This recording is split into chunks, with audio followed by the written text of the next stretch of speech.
Ready. Okay, thank you, Chris. Going to begin the meeting of Lehigh County Authority Board of Directors meeting of February 14th, 2022. Happy Valentine's Day, everybody. This meeting is being recorded. It is also being held virtually as well in a hybrid fashion with some board members present in the meeting room and others available via Zoom. The public has also been informed on how to participate as well in this meeting. Let's start off with a roll call of board directors followed by staff members.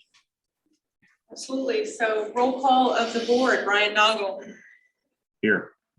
Scott Bieber. Here. Dick Bonner. Here. Norma Cusick. Here. Ted Lyons. Kevin Baker. Linda Rosenfeld. Here. Jeff Morgan. Here. Amir Famili. We have 6 board members present today, which is a quorum. Okay. We'll let you know if any board members come in person. We may not be able to see them, but we'll let you know if that happens. All right. Thank you. Roll call of the staff members, please. Sure. We have our solicitor, Mike Ball from King Spry here. And in addition to myself, Liesl Gross, we have Ed Klein, John Parsons, Chris Maud, Chuck Wolf, Susan Sampson, Andrew Moore, Phil DePoe, Lisa Miller, and we also have Amy Kunkel and Brian Geisel here today for some project-specific comments that they'll be making. Okay. Thank you very much. All right. Let's first of all, I think the information for the board pack was distributed electronically and also hard copy. Did anybody not receive all the information and also some attachments?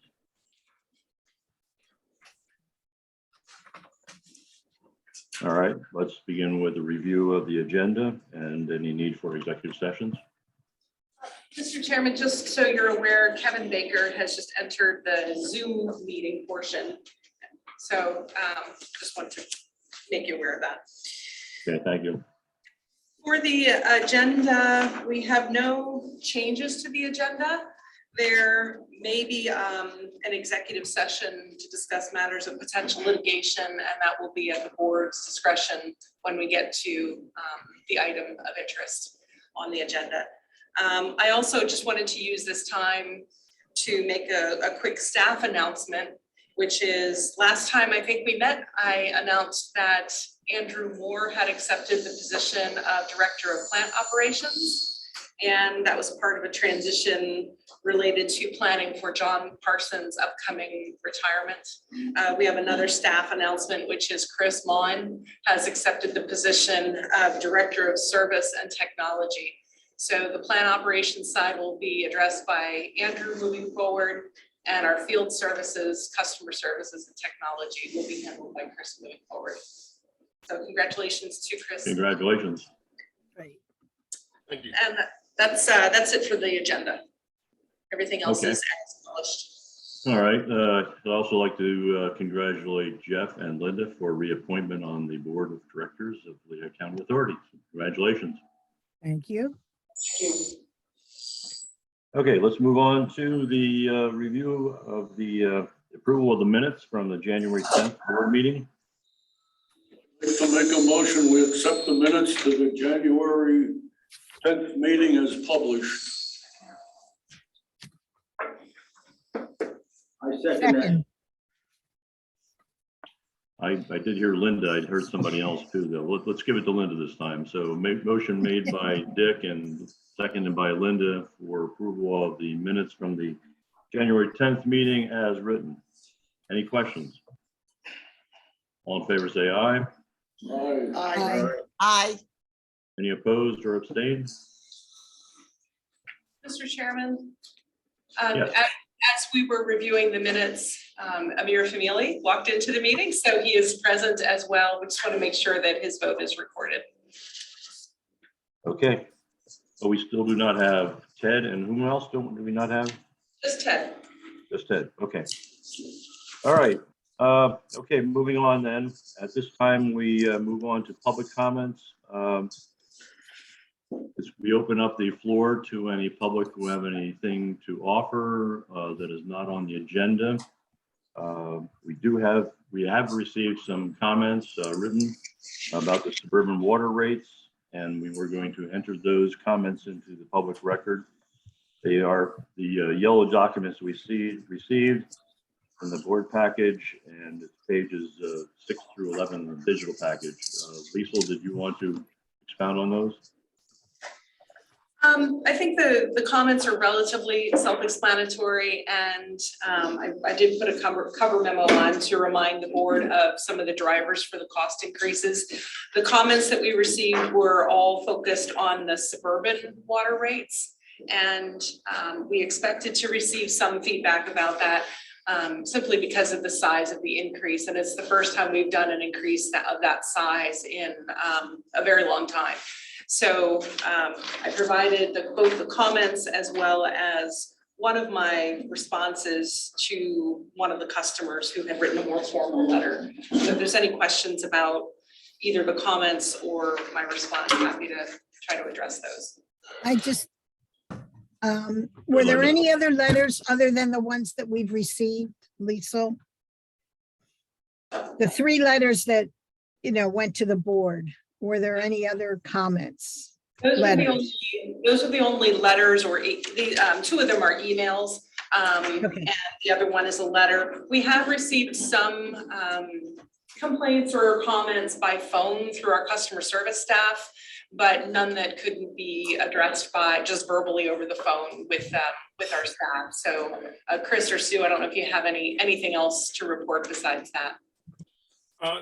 Nothing other than while a little bit shocking, people do understand that the system is in need of repair, and with all of the infrastructure bills and everything going on now, they're well aware that as a whole, the nation's water and wastewater system needs addressing. So with some conversation, it's easy enough to explain it. Okay. Thank you. Okay, again, opening this floor up to anybody from the public who wishes to make any comments at this time on non-agenda items. I don't have anything, Brian. Thank you, Brian. Okay, hearing no other comments, we'll move on to the action discussion items. We have one item under Finance and Administration, and this is the time of year when we do nominations for officers and the appointment of a nominating committee. I have taken upon myself to ask Norma to poll everybody on the board to see if they want any positions on the board as officers.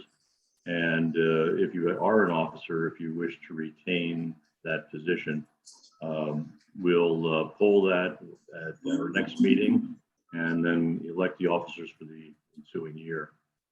Any questions?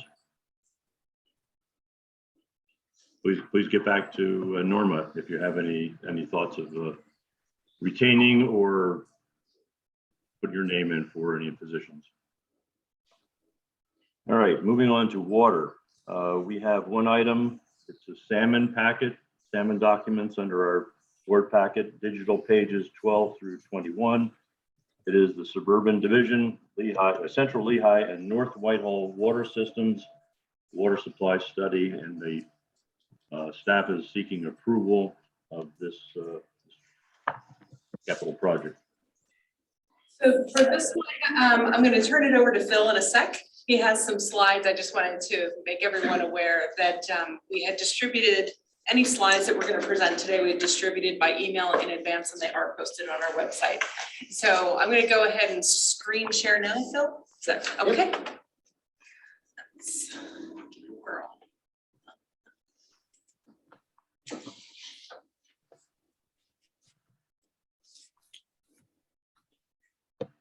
Go ahead. Okay, thanks, Liesl, and good afternoon, everyone. What I want to talk about right now is the request for a water supply study. And this will be focused on the Central Lehigh and the North Whitehall divisions. Liesl, correct me if I'm wrong, but I believe there's 14 water systems. Yes. And these two, of course, are the largest of our water systems. So I won't get into the details about why I'm requesting this, but that's the setup.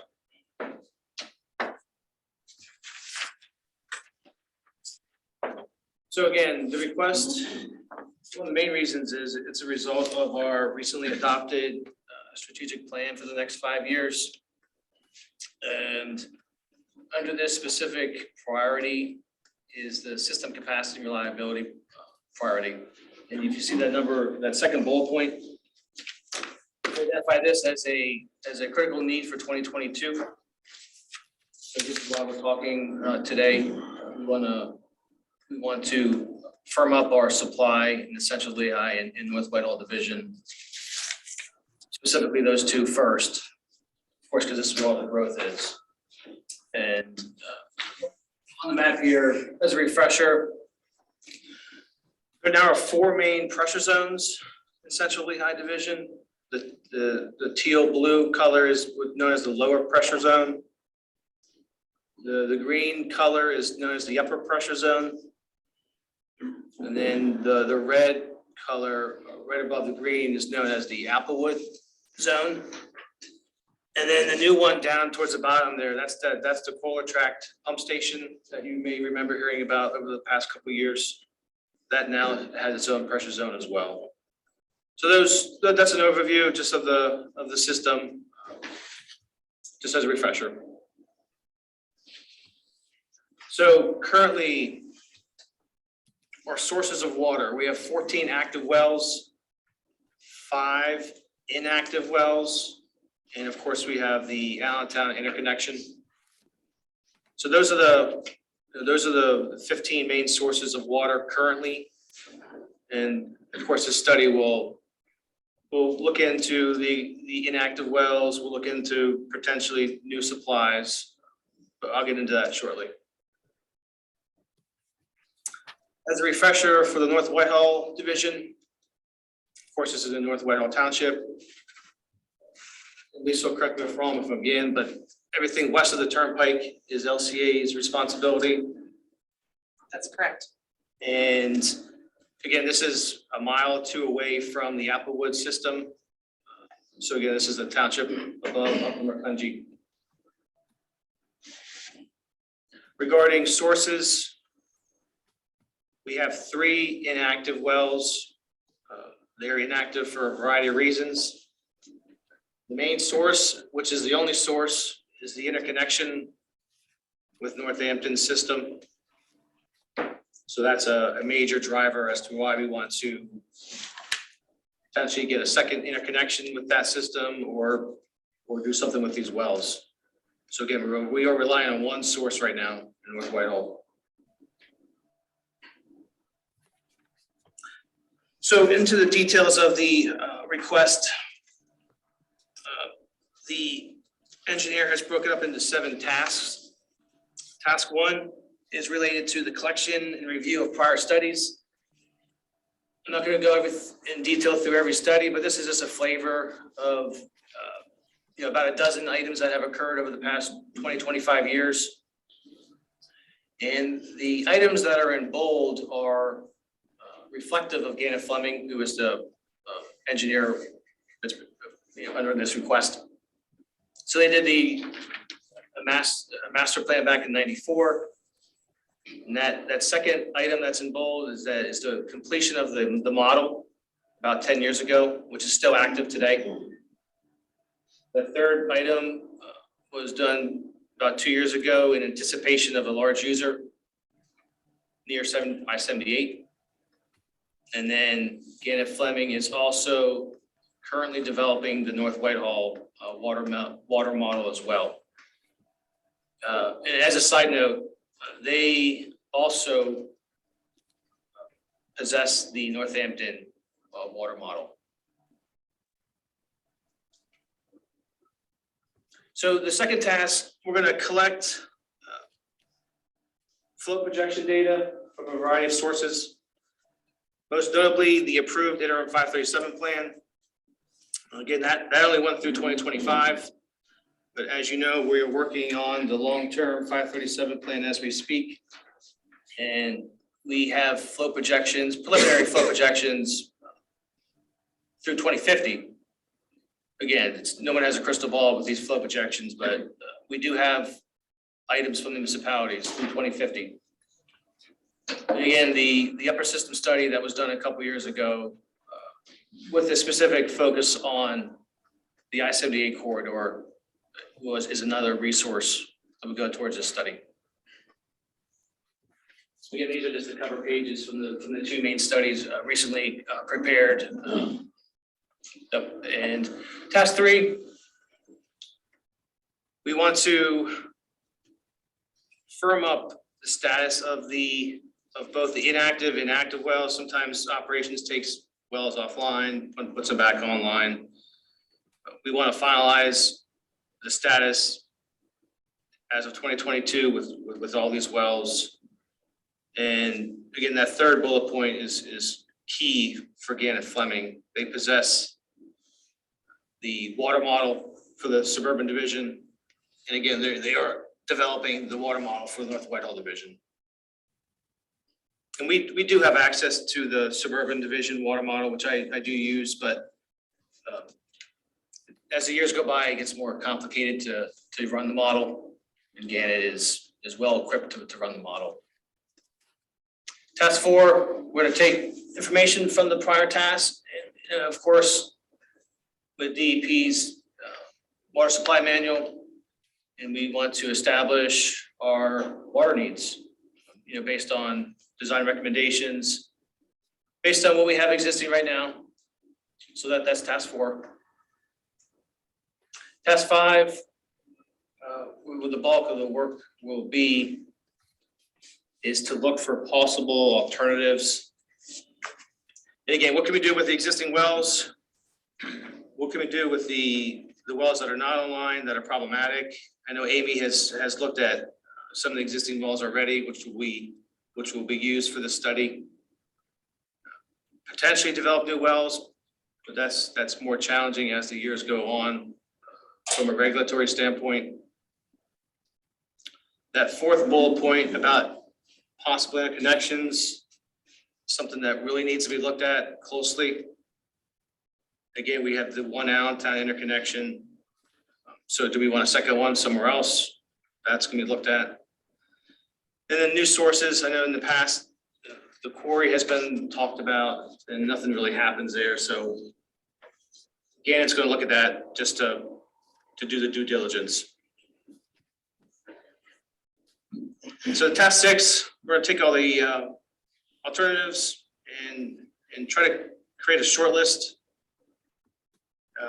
which will be the next phase, which I'll get into shortly. But we want to break this into phases.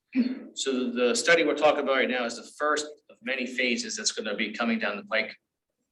And again, capacity, cost, constructability, that's all has to be factored in as to most. What's the best alternative? And that little screenshot right there, that's just the logo of the software that's used for the water model. Task 7, we want to develop the report by Q3 of this year. And by Q4, we will have an internal presentation and then a formal presentation to you. So again, this is just a recap of our strategic goal. This is one of the 6 high priorities for LCA. This particular system capacity and reliability. So this will again start the process of implementing our strategic goal. So I alluded to a couple minutes ago, this will be the first of many steps. And what we want to do is we want to create a living document. So we don't want to do a master plan that's going to will be done by 2023 and it's going to sit on the shelf for 10, 15 years. We want to keep on adding to the study. We want to keep on, as new items come up, we'll add to it. If something needs to come out, we'll remove it. So this will be like the central hub of the suburban division planning document. So this will be, again, step 1 of multiple requests. So if the board approves this request, we'll get this completed by this year, then move on to, honing in on the selection of the alternative, and going down the list. So just get into some specifics. This request is for Gannett Fleming in the amount of $77,500. And again, the reason for Gannett Fleming is because their long-standing relationship with LCA and the fact that they have this suburban division Central Lehigh water model, and they're working on the North Whitehall model as we speak. And so the total request I'm asking for is $92,500. And again, the report will be ready by Q3 of this year. And I will be happy to entertain questions. I have a question for you, Phil. Just curious, so this focuses basically on capacity. Are there any quality issues with water in the area that you need to address there? I'm not that familiar with it, so it's just, or will that be kind of inherent in these studies anyway, when you're looking at different alternatives for sources? It'll be inherent in the study, but specifically, one of our wells is high in manganese. So there's manganese issues throughout. Okay, That's why it's inactive for one of many reasons, but yeah, turbidity as well. yeah, so that'll be inherent. So that's a driving factor as well for all of this work. Okay. And again, this has been, these new sources have been talked about for many years now, but as Amy knows, it's getting harder and harder to drill new wells. Yeah. From DEP. So DEP is not making it easy. But to answer your question directly, yes, it will be inherent. Why is DEP making it harder to drill wells? What's that about? Is there an easy answer? No, not really. It's just looking into, the regulations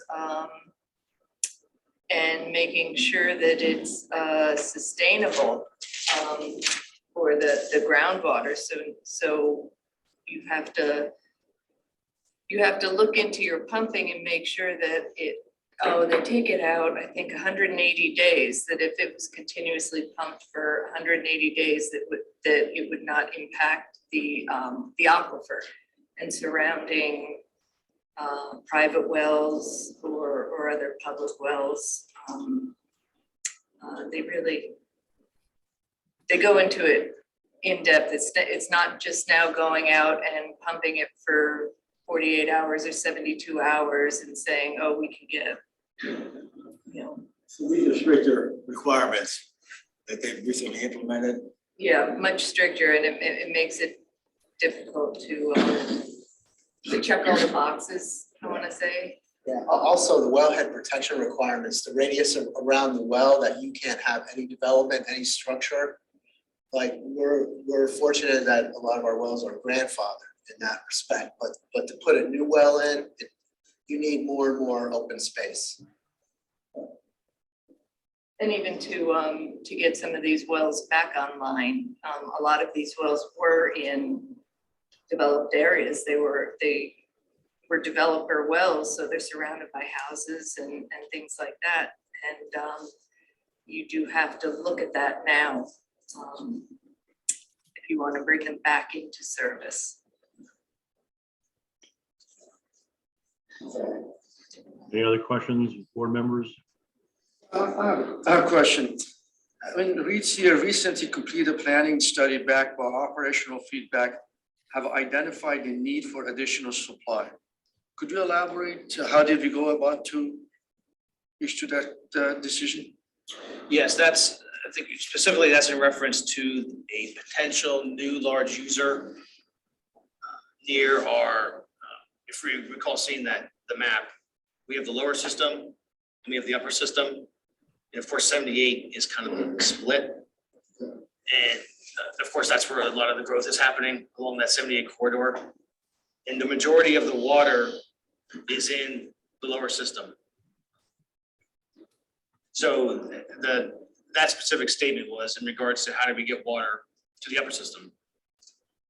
So this is not the growth of the population, this study is based on the growth of the large user is going to come. That prior study was the focus of that prior study, correct? And this study will take into account the projected growth through, through 2050, as best as we have right now. So that's a distinction, yeah. So that study from 2020 was specifically referenced right where Liesel's mouse is pointing.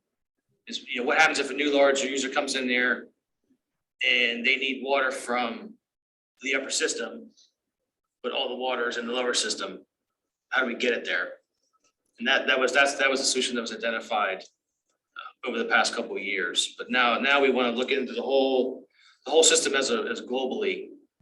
What happens if we lose a large well? What happens, God forbid, something happens to the interconnect? That's what this study is going to address.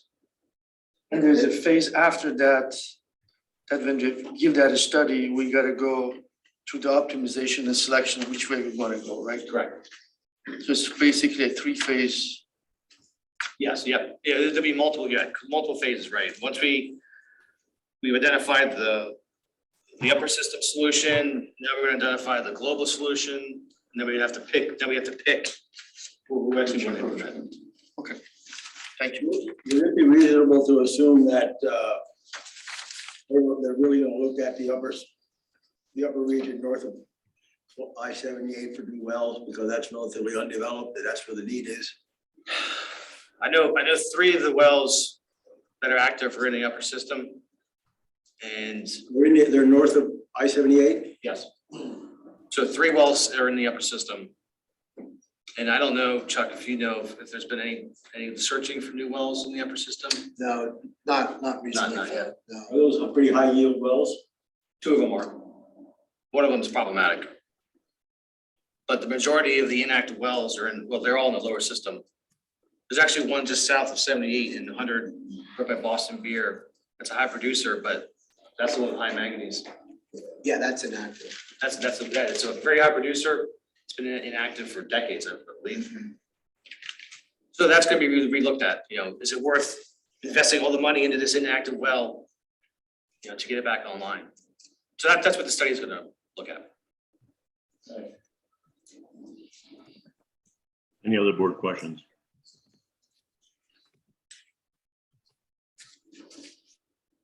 All right, then I'll entertain a motion in a second. I'll make that motion to approve this. I'll second it. I didn't catch the second. Who was that? It was me, Brian, Jeff. Jeff? Okay, all right, thank you. Motion by Scott and seconded by Jeff for capital plan authorization for a total amount of $92,500 with a contract specifically to Gannett Fleming for $77,500. Any questions? Let's have a voice vote. Okay, a vote on the suburban division, Central Lehigh, North Whitehall water system, water supply study. Brian Noggle, Yes. Scott Bieber, Yes. Dick Bonner, Yes. Norma Cusick, Yes. Kevin Baker, Yes. Linda Rosenfeld, Yes. Jeff Morgan, Yes. Amir Finelli. Yes, Unanimous vote.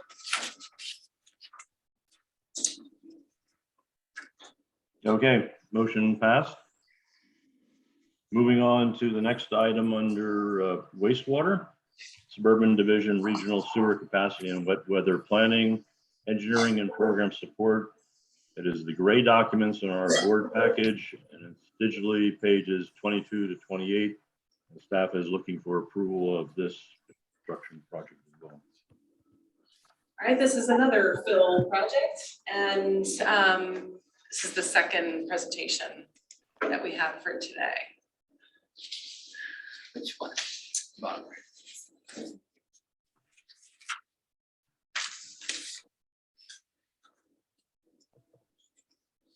Take it away. All right, thank you, Liesel. And this should be a little bit quicker.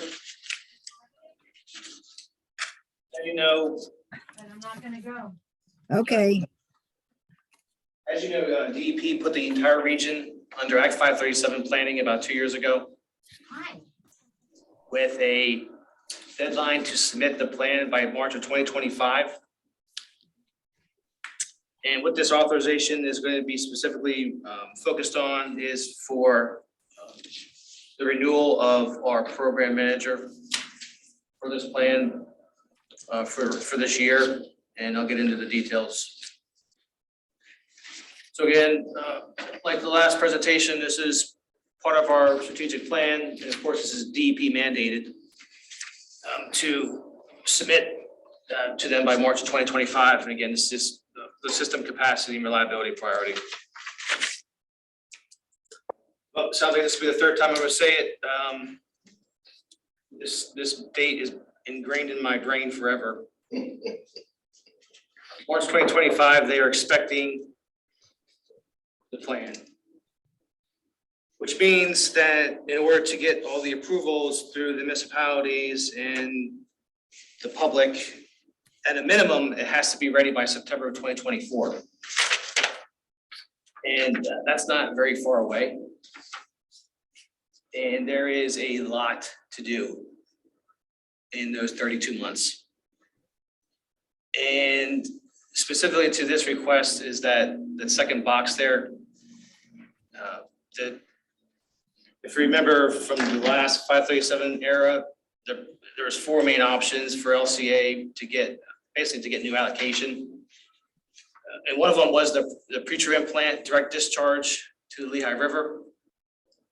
And we have looked at that in detail over these past 2 years. And it's still not clear if it's viable. So due to the time constraints, this is the year where it has to be decided, basically. So a large portion of what AECOM is going to be doing, it's general program management material, but a lot of it is going to be focused on helping LCA make it, a decision about the pre-treatment plan. So the vetting continues to this date. This may look familiar from a couple months ago, and it's hard to see, but AECOM is again, AECOM may be listed as the program manager, but the collaboration that's going on behind the scenes is it's happening almost daily. So AECOM is talking to Arcadis constantly. AECOM is talking to Jacobs constantly. AECOM is in constant communication with Kleinfelder. So those are the four main players with 537. And AECOM is kind of, it's almost like a QA/QC with AECOM. They're sitting on top, just making sure that everything is looking okay. A big role with AECOM is their direct link to DRBC. And so they are currently engaging DRBC with us in the city to go over this pre-treatment plant direct discharge option. So that's just one specific task that they will be doing for us is trying to refine these unknown regulatory problems. So that's one of the major items that AECOM is doing for us right now. Again, this is renewal of their prior role. I alluded to this earlier.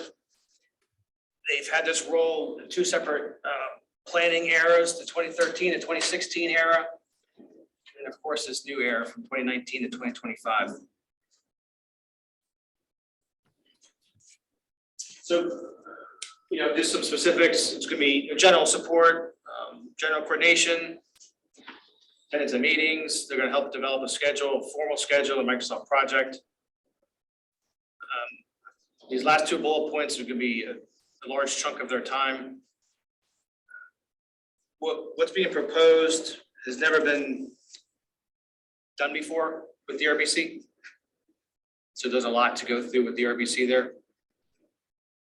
And when we did the prior cost estimates in the summer of last year, you may remember that was during the big bubble of the COVID bubble and inflation bubble. So we have to revise all these prior cost estimates and use the information that has been generated since the summer to do that. So they will be busy this year along with everyone else with this plan.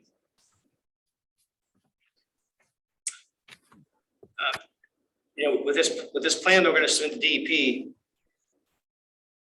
It's not clear exactly what all is gonna be as part of the appendix, but anything that's generated could become an appendix to the final plan. So this book could be volumes. Again, this is just that specific memo that was prepared by AECOM, is 500 pages alone right there. So again, all this work is going to be part of a big 537 database. It could be volumes that's going to be sent to DEP. So to this request, again, AECOM for $100,000. My total request is $115,000. And I expect an additional request for 2023 and beyond. Again, it's very difficult to scope these type of requests because the regulatory landscape seems to change. The priorities are constantly changing. So this is their best attempt to help us this year, and they're comfortable with this amount. So again, there will be more to follow as we get closer to the infamous March 2025 date. And I will entertain any questions. Yeah, why would we derate the flow through Klein's Island?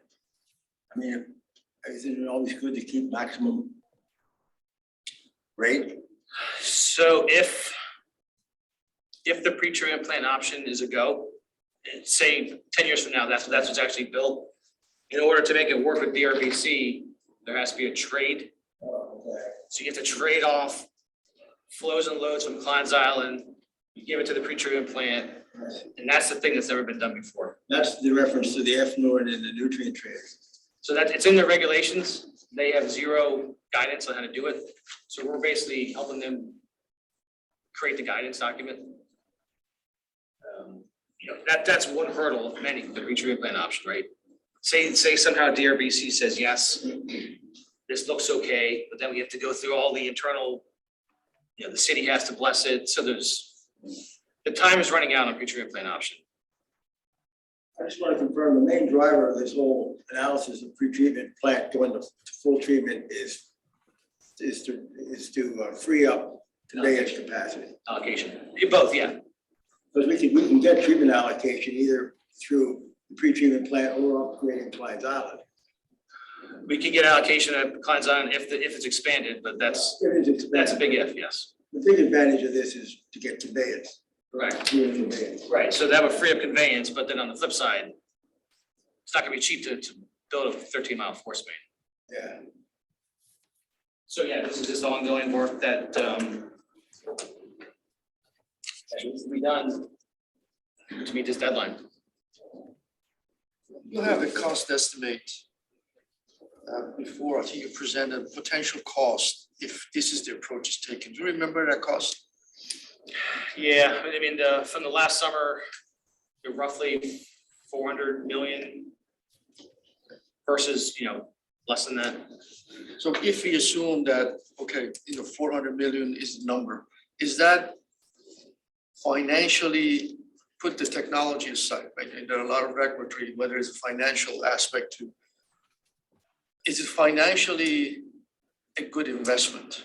I do recognize we don't have that many options, but you gotta, from all the expensive, you have to find the least expensive, easy operation and meet the regulatory commitment that we have. Yeah, where it gets dicey is the fact that the pre-treatment plan is nearing 40 years.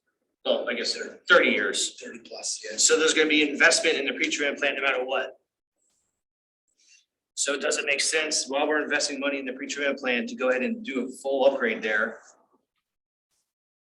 with the direct discharge route, or do we, still have to upgrade the pre-treatment plant? And we still have to pay for all the downstream improvements. So it's this constant, weighing of the pros and cons of both. But we have to come, every gated project has a decision point, right? So when is our decision point that, when we're gonna be able to make the decision. I mean, so far, if I look at the number presented, we're gonna be spending about $500,000 to make a decision on that. So are they deliverable for the AECom? Is that for end of this year?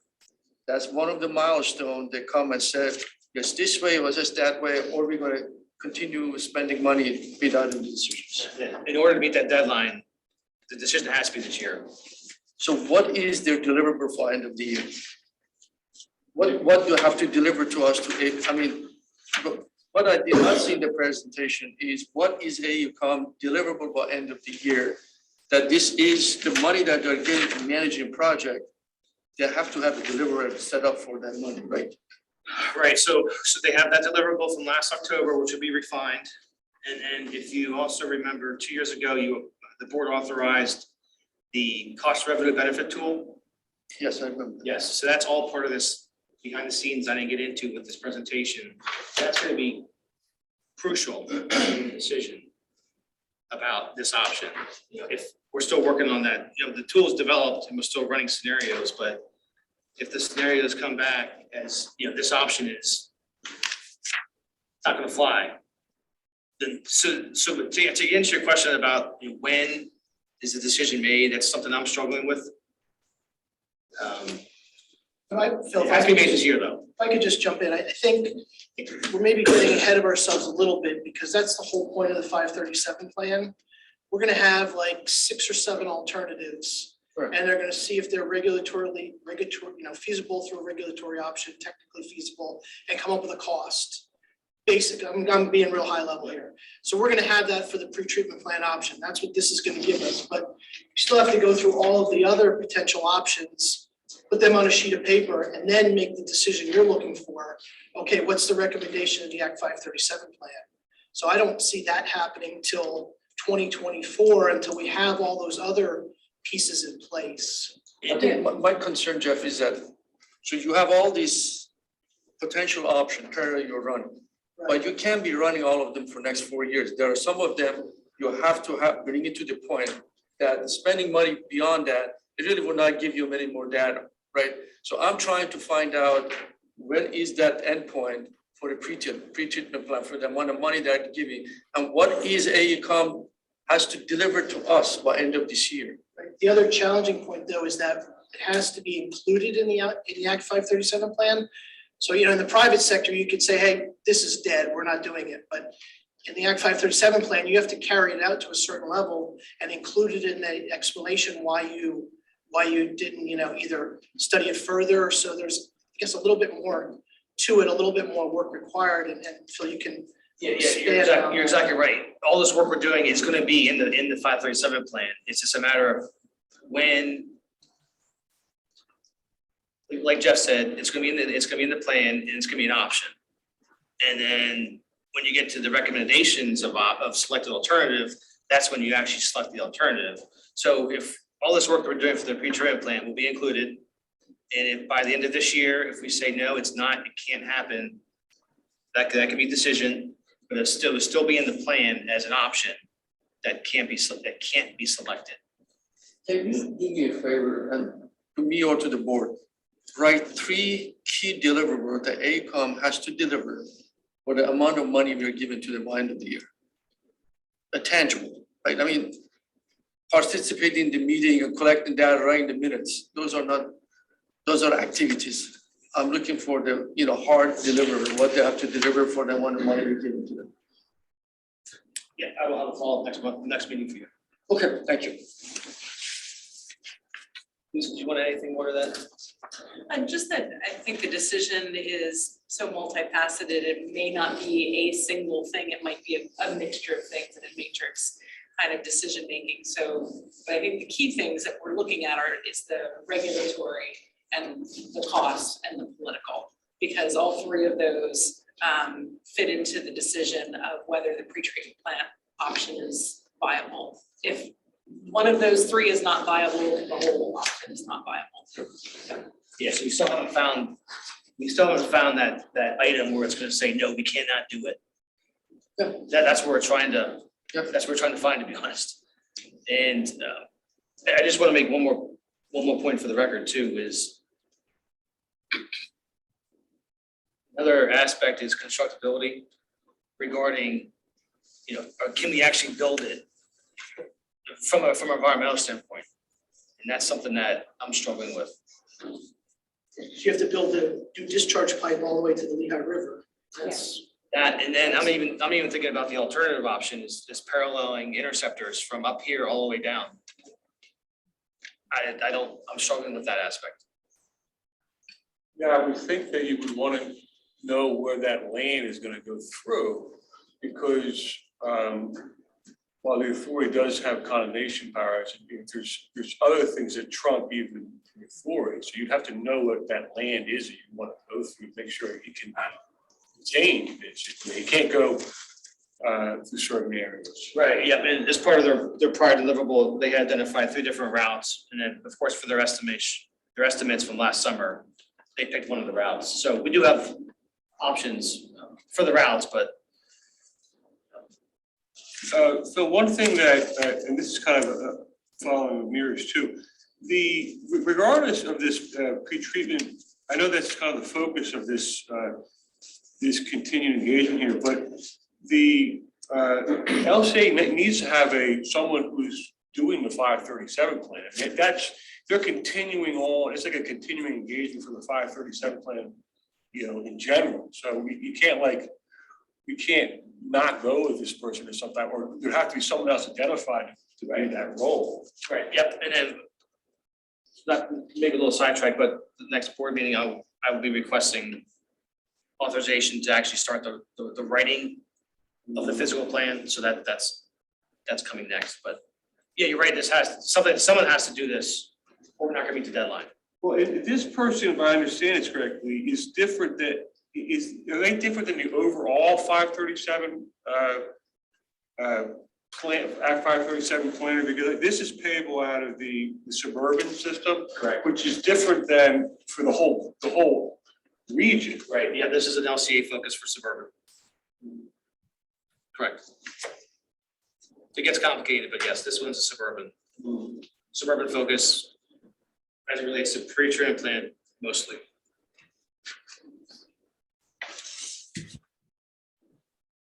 But yeah, Jeff, you brought up a really good point. All this work, what we do is it's going to be included in the final plan. And if it doesn't get selected, it doesn't get selected.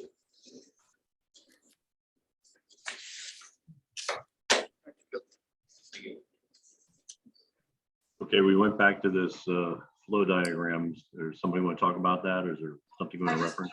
Because Mike was asking some questions about roles and responsibilities and commenting that the AECom role, while right now they're focused on pretreatment plant, we still need someone in a technical role to kind of manage all the different aspects of the engineering work that's happening. And then Phil mentioned next time we're gonna be asking for approval for Arrow to be actually writing the plan and working with municipal approval process, which is a whole separate kind of thing. So this chart is valuable from the standpoint of understanding everyone's roles. Okay, thank you.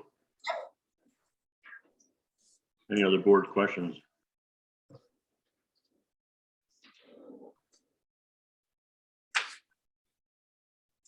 All right, so we have before us a capital plan authorization for the planning phase for a total price of $115,000 with professional service authorization to AECom for $100,000. As was mentioned before, $327,000 almost was spent prior to this. This will bring the total authorization up to $441,576. So I need a motion and a second. So moved. So moved. Okay, Linda made the motion. I'll second it. Sound like Jeff? Yep. Seconded by Jeff. This is SDS 3 capital project authorization. Any questions? Let's have a roll call on this as well.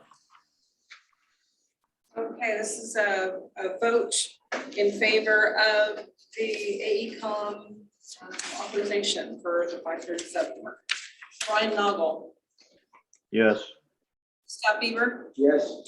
Dick Bonner, Yes. Norma Cusick, Yes. Kevin Baker, Yes. Rosenfeld, Yes. Jeff Morgan, Yes. Amir Famili. Yes. Unanimous, yes. Okay, thank you. Votes are not necessarily necessary, but it gives me some time to find the next pieces of paper. Okay. Passing of that one as well. Moving on now to the next topic. It is again Suburban Division, Upper Western Lehigh Pump Station and Force Main. Design phase. Staff is seeking approval. It's the goldenrod documents in our board packet, and it's digital pages 29 through 33. And the capital project authorization design phase for $468,600. All right, and we'll turn to Chuck Volk and Amy Kunkel for this one. Okay, thanks, Liesl. This project is a recommendation of the Trexlertown Area Special Study that came out of the approved interim Act 537 plan that Phil was managing. Basically, if you guys recall, the interim Act 537 plan requires that we resolve the hydraulic overload situation in Trexlertown, what we call the bottleneck. So the interim Act 537 plan has an implementation schedule that mandates that we resolve this issue. And this project came out of the Trexlertown Area Special Study as what we call an interim solution. Basically, it's a short-term solution to the dry day hydraulic overload situation in the Trexlertown area. And what the solution involves is a pump station to be constructed up by the pretreatment plant just south of the Homewood Suites, with a force main going east and tying into the Upper Macungie Township trunk line over near Grange Road, crossing a township park area. That would conceptually shave about 2.5 million gallons per day off of the Trexlertown area portion, take that volume out of the interceptor and put it into the township trunk line. And then that township trunk line drains south under 222 over toward Walmart. And it eventually finds its way to our Spring Creek pump station. So this project is to provide a short-term solution to a large problem. And so what we're asking for is design phase authorization. And this project, incidentally, I will add that this project received the approval of Upper Macungie Township. They're well aware of this project. We have had meetings with them. Phil has had a lot of meetings with them, but we've had some project-specific meetings with them about this concept. And there's been downstream hydraulic modeling performed of their system, indicating that they have capacity, they have dry day capacity to accommodate this flow. So we're seeing this as a viable project to provide some relief to the bottleneck situation. And anyway, Amy is going to provide the project management of this project, and she can give you some more insight as to the consultant selection process and some details about this pump station. So, Amy? Okay.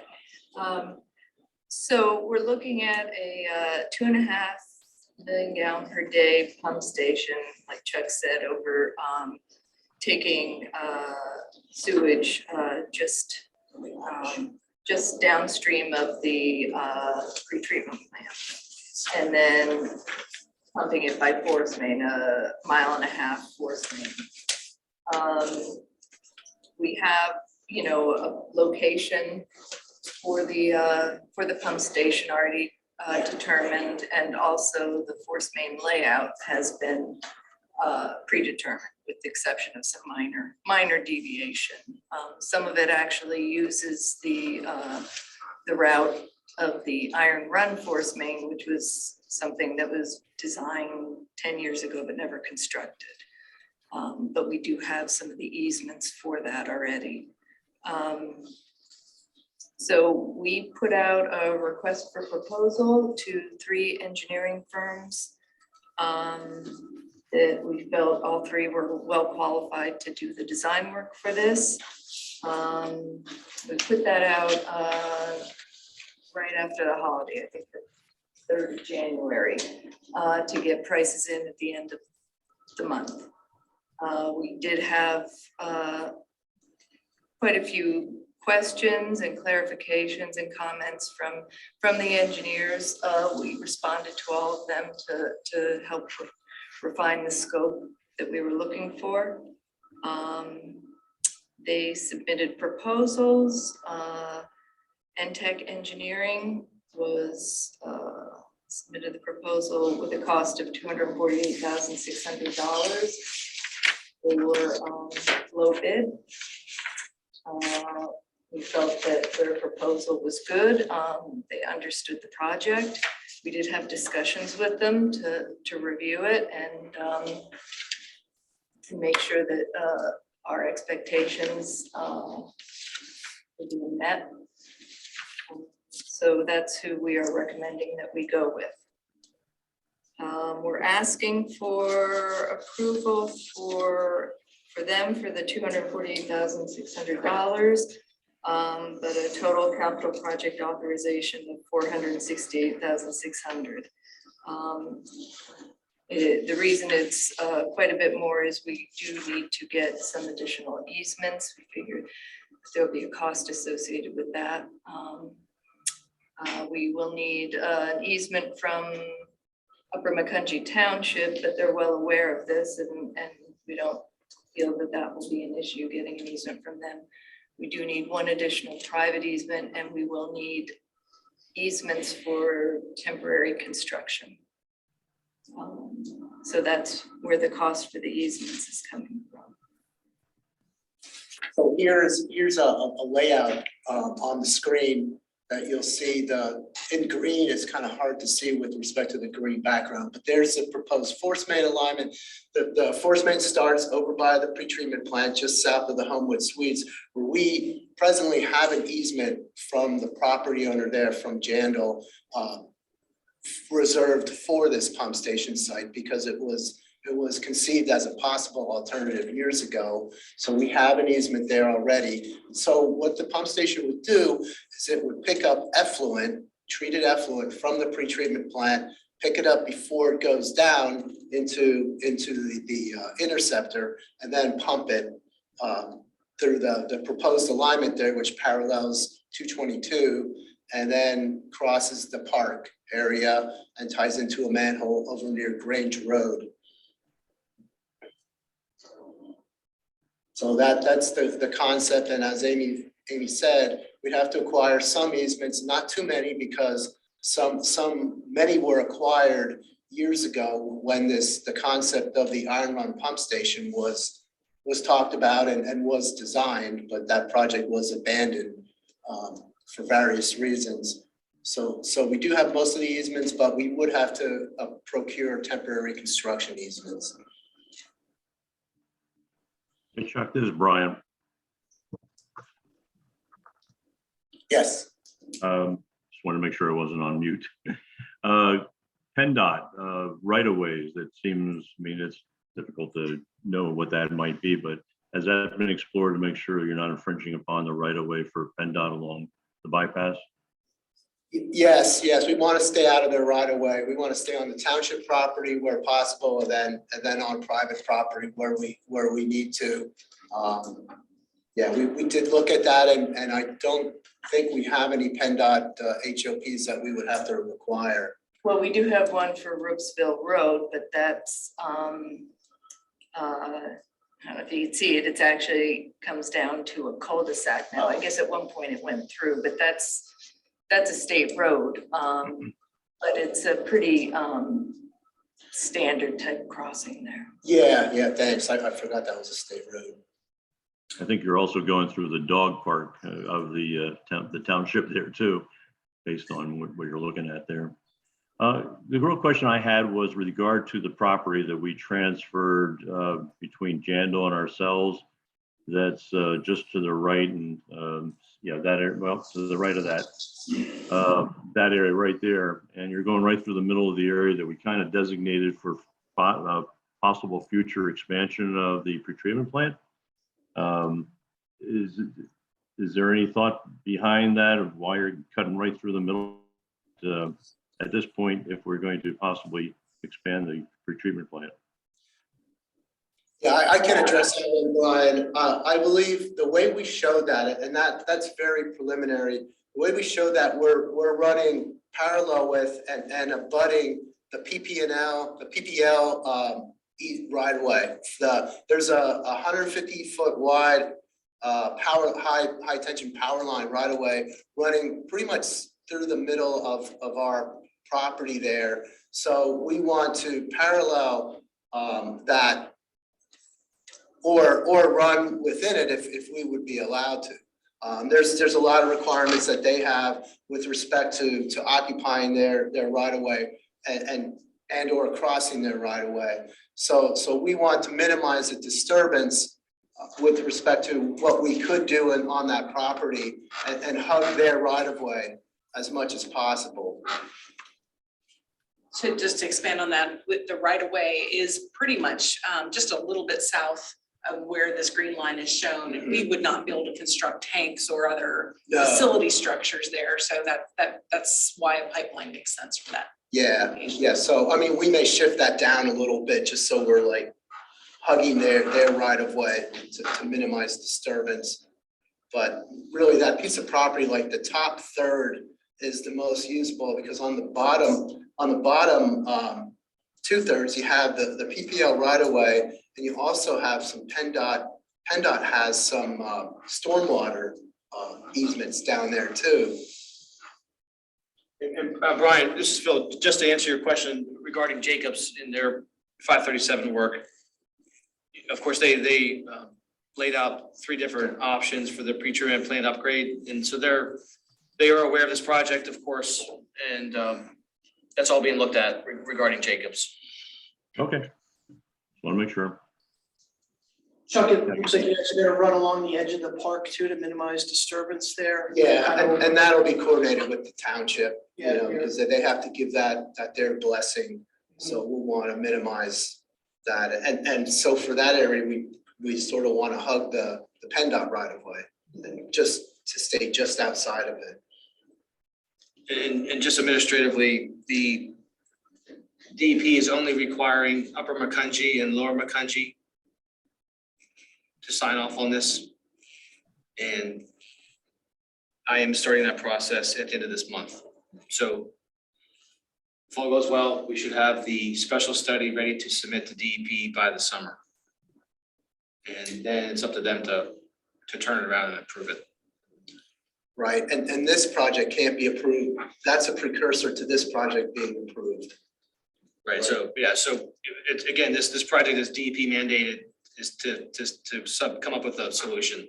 So DEP is well aware of this. So it's going through the paperwork now.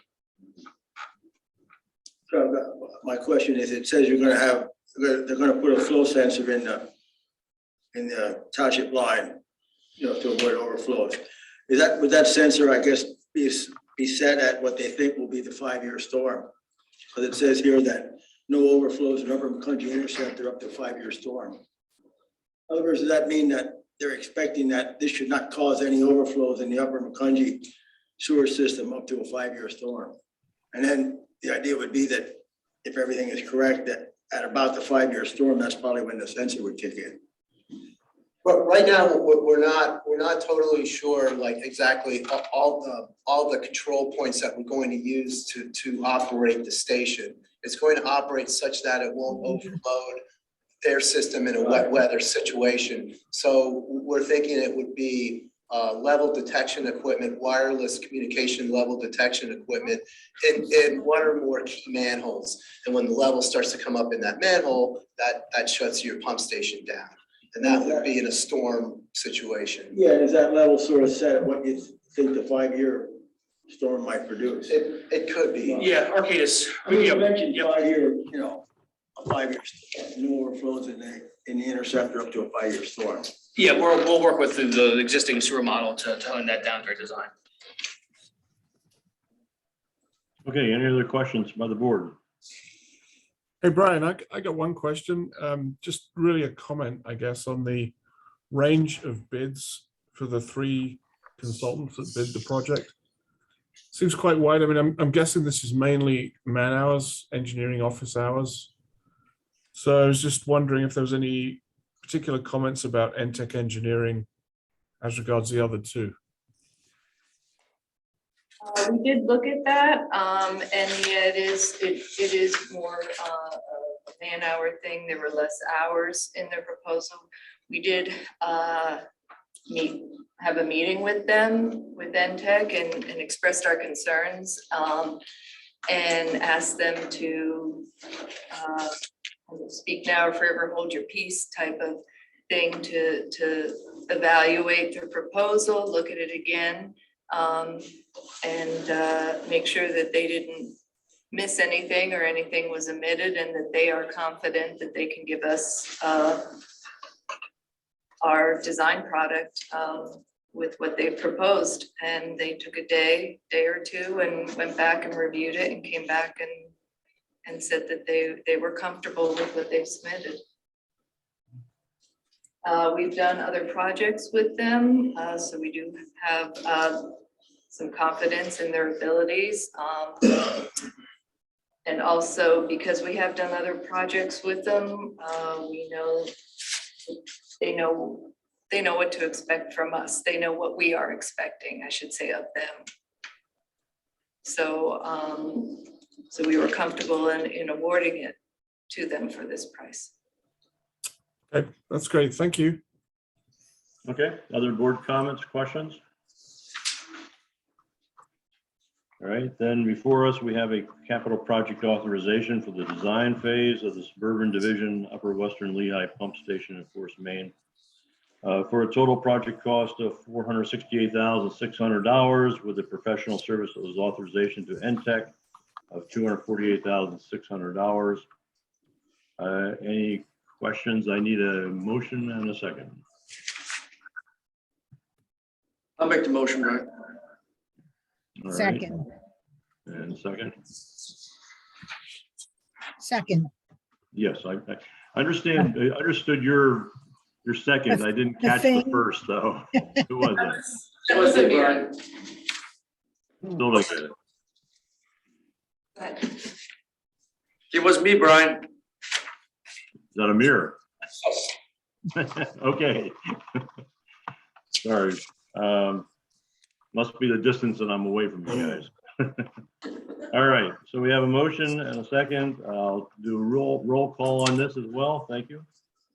Okay, this is a vote in favor of the NTech proposal and the capital project authorization for the Upper Western Lehigh Pump Station design. Brian Noggle, Yes. Scott Beaver, Yes. Dick Bonner, Yes. Norma Cusick, Yes. Kevin Baker, Yes. Linda Rosenfeld, Yes. Jeff Morgan. So I'm gonna abstain. Thank you. Okay, thank you. Mayor Family? Yes. You have 7 votes and 1 abstention. So that's good. Thank you. All right, and the abstention was by whom? That was by Jeff Morgan. Okay, all right, thanks, Jeff, for wishing that. All right, obviously it passed. All right, moving on to the next project. It is the purple documents in our board package. It is the Allentown Division, Twines Island wastewater treatment plant, sludge thickener tank number 3 mechanical upgrade. It's for construction, seeking approval. digital board package, pages 34 through 37.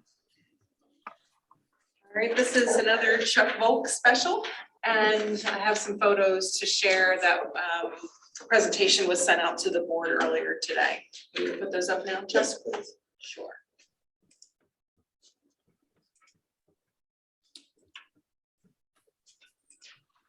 Okay, so what we have here, this is the mechanical rehabilitation upgrade of sludge thickener tank number 3 at the Kleins Island wastewater plant.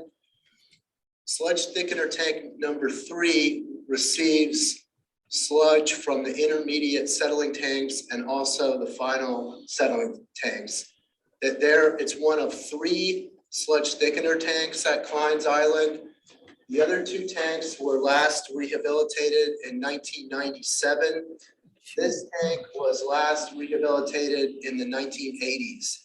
So it is an overdue need of mechanical refurbishment of the interior mechanisms of the tank. We have some pictures here so you can get an appreciation. So that is sludge thickener tank number 3, and you'll see that it's covered, and it's covered for reasons of odor control. And that structure to the left, that's an odor control unit that exhausts the gas from the sludge thickener tank and disinfects it. And here is a shot of the last time the tank was cleaned. That these tanks are taken down and inspected once a year, and that's the interior stilling well, and the drive mechanism is up top, and that drives the lower scraper mechanism that basically diverts the sludge, like scrapes the sludge into lines that suck it out and convey it to the anaerobic digesters. So all that steel work that you see in there pretty much needs to be replaced. And the catwalk that leads to the center drive unit, that needs to be replaced as well.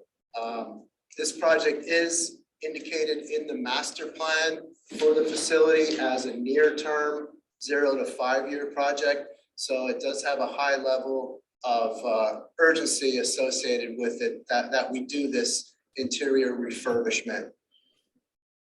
And there's another shot of the interior of the tank. It gets pretty nasty in there, as you can imagine. It's highly corrosive. It's just a very aggressive environment, and we've gotten close to 40 years out of this, these steel parts, these steel mechanisms. So I think we've gotten our money's worth, and it's time to refurbish the tank. So we had our engineer who has done a lot of work at Kleins Island, Dewey Engineering, put together a set of plans and specs. We bid the project back in January. We opened the bids. We received bids from 7 bidders, which I think was good. It showed a good participation rate, and we got some competitive prices. The lowest price we got was from JEV Construction of $511,000. That's right around where our engineer's estimate was for this project. And if you recall, JEV did some prior projects with us. They built the replacement Arcadia West wastewater treatment plant and also some follow-up improvements to that plant. And they also did an asset management project for us, a suburban division project about 4 years ago. And the contractor has done very good work. Contractor is good to work with. Contractor is very experienced, has done a lot of wastewater upgrade projects. And we feel good about their bid, and we're asking for approval of their bid and construction phase for the capital project authorization of a total of $594,000. Anybody have any questions? just educate me, do we scrub the odor? Do we have a scrubber? Yep. There's a scrubber that goes. Yeah, and it uses hypochlorite. Yep. It sprays it in a mist in there and it takes the hydrogen sulfide gas and it converts it to sulfuric acid and it drains. Chuck, since this is And tank they're number, very, go ahead, oh, sorry, Brian. go ahead, Jeff. Well, since this is tank number 3, I assume there's a tank 1 and 2 that you'll use during construction for thickening? Yes, yep. Yeah, this tank will be down for several months, but they can make do. You just have to press more sludge from the anaerobic digesters. Anybody that lived in Allentown before those caps were placed on those tanks, remember how important those things are to the odor control in the area. It's pretty nasty before, so very important to get these things done right. Right, Linda? Yeah, I forgot to add those, the cover will be disassembled. It will be removed and taken apart, and then the cover itself is rehabbed as well. It's a fiberglass cover, but it needs to be painted on the inside. But the cover, we think, is in decent enough shape that we do not have to replace the cover. Chuck, another recommendation. As an engineer, I mean, you have substantial completions. Substantial is not measurable, right? And engineers normally measure things, right? Well, we call it substantial because that means like when the facility or whatever process that you're doing becomes operational, when you can place it into service, but maybe you don't have the site cleaned up, maybe you don't have some incidental work done, that you can place it into service when you're substantially complete. So that means the operation or substantial in terminology used means at day 240, that unit is operating. Yeah, but maybe the contractor hasn't cleaned up the site. That's fine. There's some punch list items that have to be done. Yeah, that's the way I use it. I think it's a municipal engineering term that gets used a lot, but yeah, you're absolutely right. I've not seen it too much in industry, but on the municipal side, you see it all the time, that a day for substantial completion and then 30 or 60 days for final completion. We see that often. It has a very long history as a legal term too.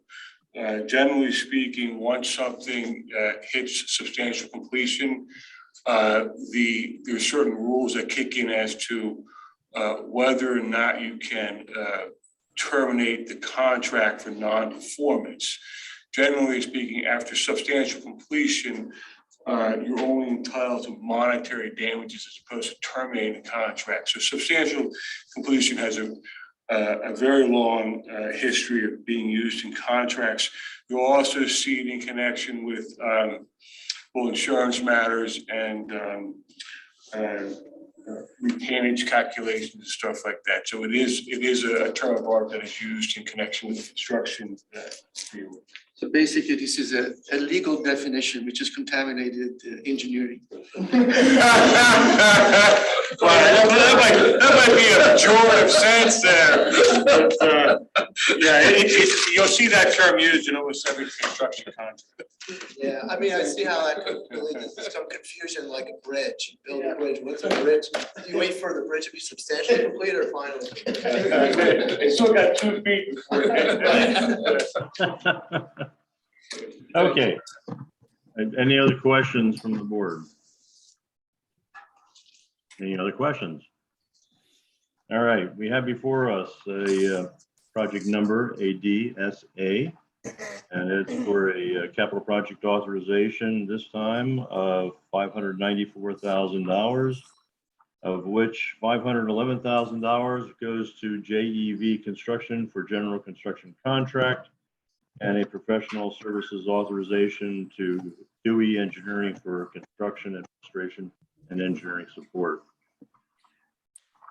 I have a motion to that effect. I'll make the motion, Brian. Thank This you, is a Amir. me. Yes, it is. Second, And second by Linda. All right, motion made and seconded. Are there any questions? Roll call vote, please.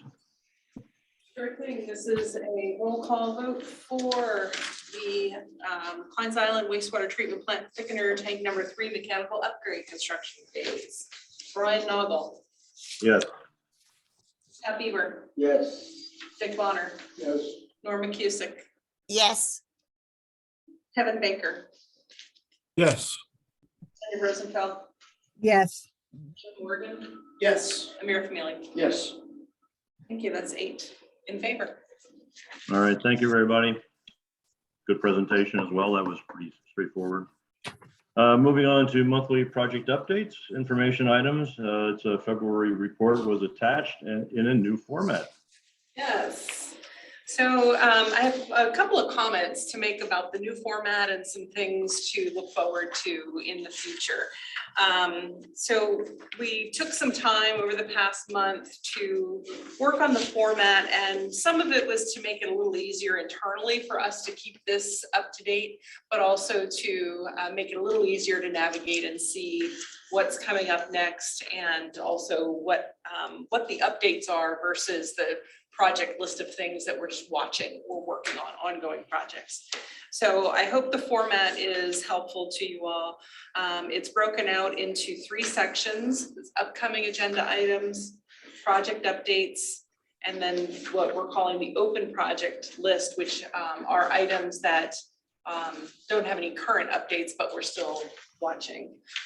So some of the things that I wanted to highlight in the projects listings is that we tried to group them together or categorize them for a little easier reading, especially on the wastewater side, where we just have so many things going on with respect to the 537 versus other projects, trying to create a little bit more categorization to make that easier for you.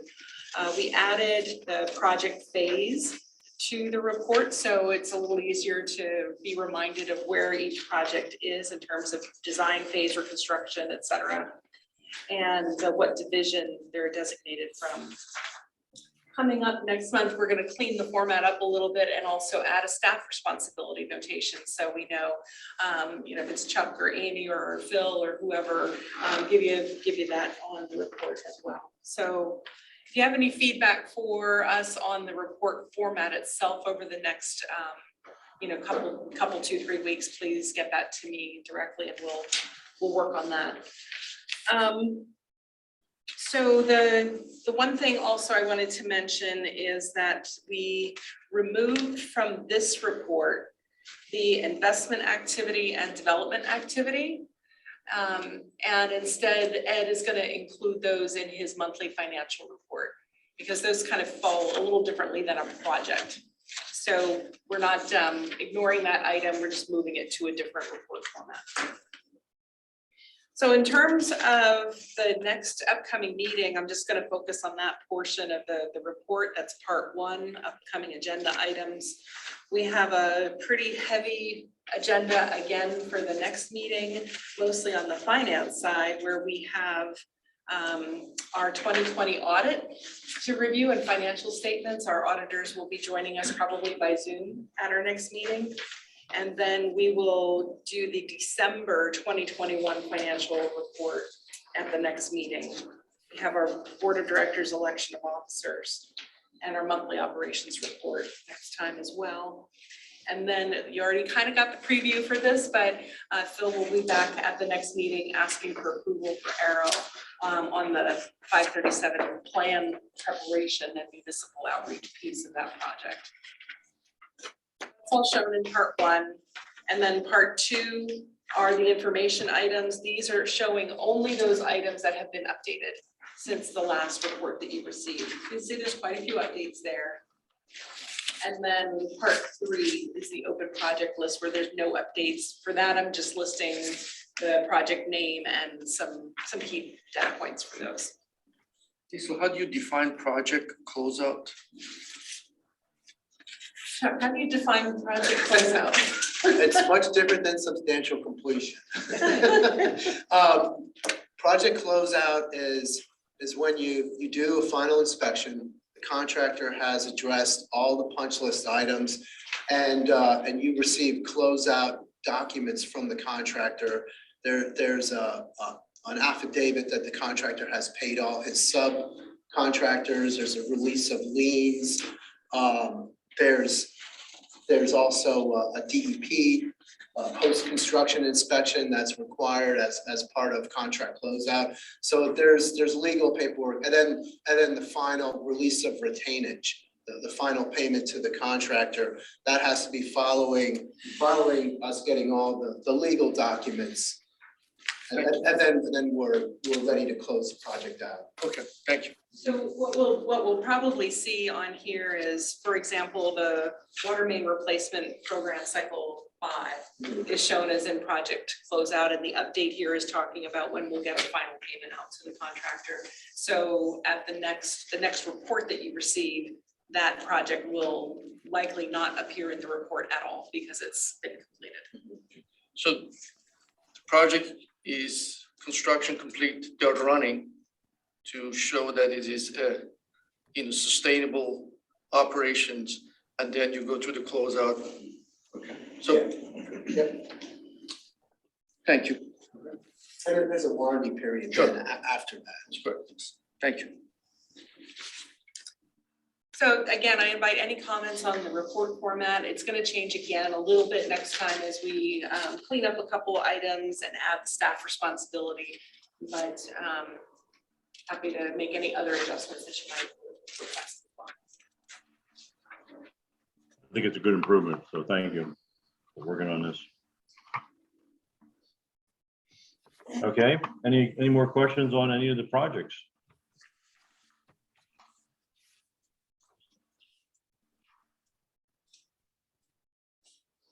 All right, not hearing any, we'll move on to item number 8 on the agenda, monthly system operations overview. The December report was attached in its digital pages 47 to 65. Thank you. So for this one, I just want to tee it up for some of the players who are on the Zoom call today. We have a lot of different things to talk about. The December report was ready back in January, but the last meeting in January was not held. So we opted to include it this time because it had included the NOV, the notice of violation that we received back in December for the Sand Springs system and our response to that. And then since that time, we've had a couple of other key items pop up that we wanted to share more information and talk about. So we just sort of put it all together into one report and we can go through those items. Andrew Moore and Chris Maughan will be taking this responsibility over for John Parsons as he works toward his retirement. And so I think just to go over the overview of the December report, we'll turn to John, and then we'll turn to some other people for some of the other items. John. Hello, can you hear me? Yes, we can. Hello, everyone. Just general update from December that was included in the January report. You can see the end of the year statistics. As you go down the second column, water usage was pretty well normal for this time of the year, 20 million gallons per day. Central Lehigh, almost 10 million gallons per day, almost, again, very, very common.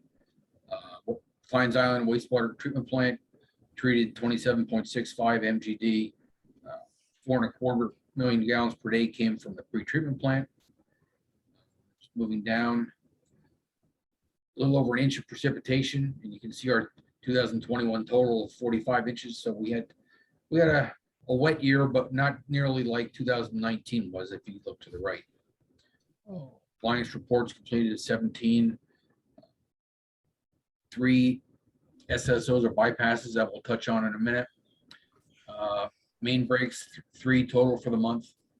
Customer service phone inquiries, 731. Water shutoffs for non-payment, 167. Go down below the significant repairs and upgrades, where there's a 38 manhole remediation project in North Milford was completed in December. The manholes were all lined to prevent further decay. We're doing something like this pretty much annually from here on to try to get most of the system back in perfect working order. NOVs and SSOs, there were 3 SSOs occurring during December. LCA also received 1 NOV during that time frame. 1 SSO occurred in Allentown and resulted from a grease blockage. 1 SSO occurred in Suburban, resulting from a grease and rag buildup. Lynn Township wastewater treatment plant also experienced an SSO when a high-level float switch became stuck in one of the holding tanks. Sand Springs wastewater treatment plant received an NOV from PADP dated December 9th for monitoring and reporting violations that have occurred since September of 2018. Both the NOV and LCA's response were included in the packet. Other highlights, LCA received the final report dated 12/22 from Jim Shelton pertaining to the condition assessment of Park Pump Station force main. The recommendations suggested that the project be repeated within 10 years or prior to the 50th anniversary of the Park Pump Station being put online. So in general, the findings of the force main were it was in decent shape. There were some areas that probably should be attended to sooner than later, but the general condition of it was better than anticipated. Thank you, John.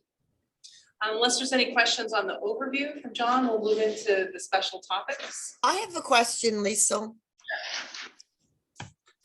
ahead. On the water shutoffs of 167, LCA has an assistant financial program. Why are there so many shutoffs? Are they not taking advantage of our programs? I would need to hand that off to someone else to answer that, if anyone can help.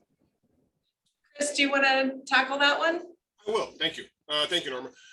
Yes, we have had quite an increase in our applications and approvals for ERAP, LEWAP, and for our the fund that the authority put together. I would say that part of the problem might be, I can't say lack of knowledge, because I think Sue and Lisa have done a great job, sharing it. It's on our Facebook page all the time. It's on our website all the time. I think there's some distrust with the government and applying for these types of funding sometimes. Everybody that calls that does have issues are made aware of these issues. We also offer payment plans that we manage internally as well. So, the numbers are a little bit lower than we've seen historically, but there are plenty of programs available for people to at least apply to and try to get some help. Just not seeing a whole lot of them, a whole lot of people applying for them. The one other thing I'll just add to that, Chris, is that the programs are based on income levels for both the low-income household water assistance program and LCA's customer assistance program, and the thresholds may be set at a pretty low level such that a lot of households aren't meeting that threshold. So it's based on a percentage of federal poverty limits. So they may be having difficulty with their water bill, but still not meet the threshold for the income. And do they then apply for a payment system with us, or do they just no longer have access to water? Generally speaking, we push people towards a payment plan. And right now we have, I don't have the number in front of me, but I bet we have 140 or 150 payment plans that we manage manually internally. Mm-hmm.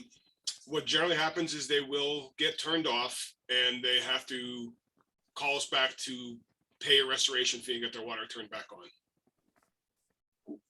So the folks who were turned off, the 167, for example, that were turned off in December, the vast majority have their water turned back on already because they've found a way to pay and to have their water service restored. Okay, thank you. Well, let a lot of them move too. On the rental side, there's a lot of movement for sure. On the rental side, there's a lot of what? Movement, tenants moving in and out and that sort of thing. How much is the over the term disconnection? The restoration fee is $100. So we have four topics, additional topics to talk about. First one being the Sand Springs notice of violation that we received in December and our response by Andrew Moore that we issued back to DEP in December. Andrew is on the call, and I'm hoping, Andrew, you could sort of walk us through a little bit about the NOV and our response and what we've been doing there. Sure thing. So that NOV we received back in December, and it did contain violations dating all the way back to 2018. We had a new plant installed in 2021. So all of the old ones prior to May 2021 are taken care of by a new plant. However, we did experience some startup issues. Since startup, we've had some high flows coming into the plant, which we have not been able to explain yet. With that being said, the high flows are causing some operational issues as far as cycling in the SBR units and how much treatment is actually being done. So there's some programming issues that were completed, figured out, and still we're having some issues with the high flows coming in. And we were really thinking that it was coming from a warehouse, which was recently built and put online right around the time the new plant was installed.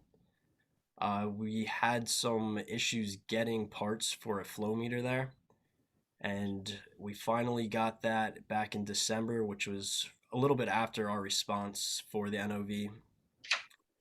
We had that installed and we started reading that meter, and it turns out that they are not the issue as far as we can tell. So like I said, we're still experiencing high flows, and we haven't been able to pinpoint exactly where it's coming from.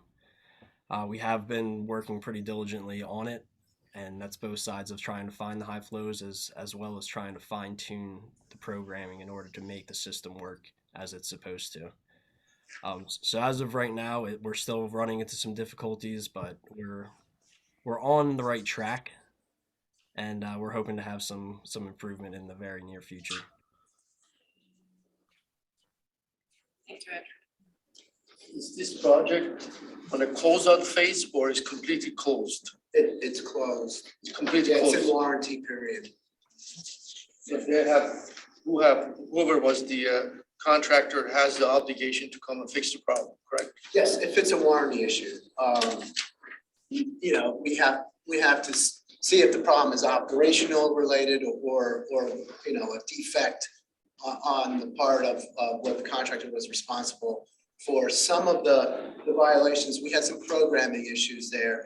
The contractor was responsible for the sequencing batch reactor equipment for the PLC, the whole control system. That was something he was brought back to, the contractor had to contact the manufacturer, and the manufacturer provided remote programming assistance.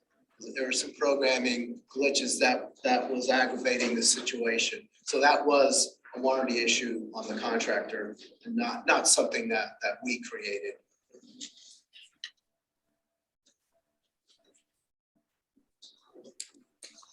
Any other board questions? Can somebody elaborate on, maybe I missed it, the two injury incident we have? John, do you have information on that? I can look that up. It's gonna take me a minute or two. Can we come back to that? Sure. Yeah, normally that's spelled out in the report, but it's not there yet. John, we'll move on to the other items and then circle back to you, John. That's fine. Lisa, I missed that question. Could you repeat it? The question was about the two injury accidents that are shown for December. Oh, okay. There's no explanation of what those were. John, I know the one was the meter install with the electric shock. I don't remember what the other one was. Okay. if we're okay with Sand Springs, we could move on to the next one, which is the 1,4-dioxane discharge. Topic, is that all right with you, Mr. Chairman? That's fine. Go ahead. So attached to the report is a memo from Andrew and myself that we put together to explain the incident that was described in some detail through the local news media and also the Politico news outlet online over the last month or so. And this involves a discharge of 1,4-dioxane, which is an unregulated contaminant from the LCA wastewater system. And so the situation is challenging, especially challenging because of the unregulated status of the chemical and the inability for LCA to have detected it prior to it actually happening. So I'll actually turn to Andrew again because he was at the forefront of investigating the situation and working with the DRBC, the Delaware River Basin Commission, and some others on identifying the source and discontinuing the discharge. Andrew, do you want to kind of walk us through a little bit of the sequence that's in the memo? Sure. Back in April, the PADP decided to stop in for what they called a routine sampling. It was a little out of the ordinary because they were sampling the little VOA bottles, which is not something they typically do. Just in talking with them, they didn't really give us much information of what they were looking for. And then in May, we found out that they detected the presence of 1,4-dioxane in our outfall. And they wanted to set up a meeting in June. At that point, we started to really look into exactly what 4-dioxane was and where it can come from.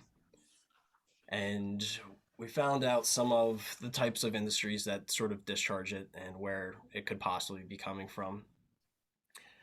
We actually had a sample that was from the pretreatment plant that was not, we weren't looking for dioxane at that time, but the laboratory still had it on hold and they were able to analyze it. So that was sort of step one where they ended up analyzing that and found a detection there. So we sort of narrowed our search for it as far as the pretreatment plant. So that took away about half of the collection system and was a very big help in sort of how we found it so fast. At that point, we looked at a lot of the industries that discharge to the pretreatment plant and that are waste that are hauled into the pretreatment plant and compared them to the types of industries that typically would have this present. And we ended up sampling the one industry, coin. And when we received the results back from them, we had a very high detection.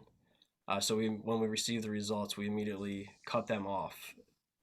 And this was before the meeting with the DRBC and the PADEP.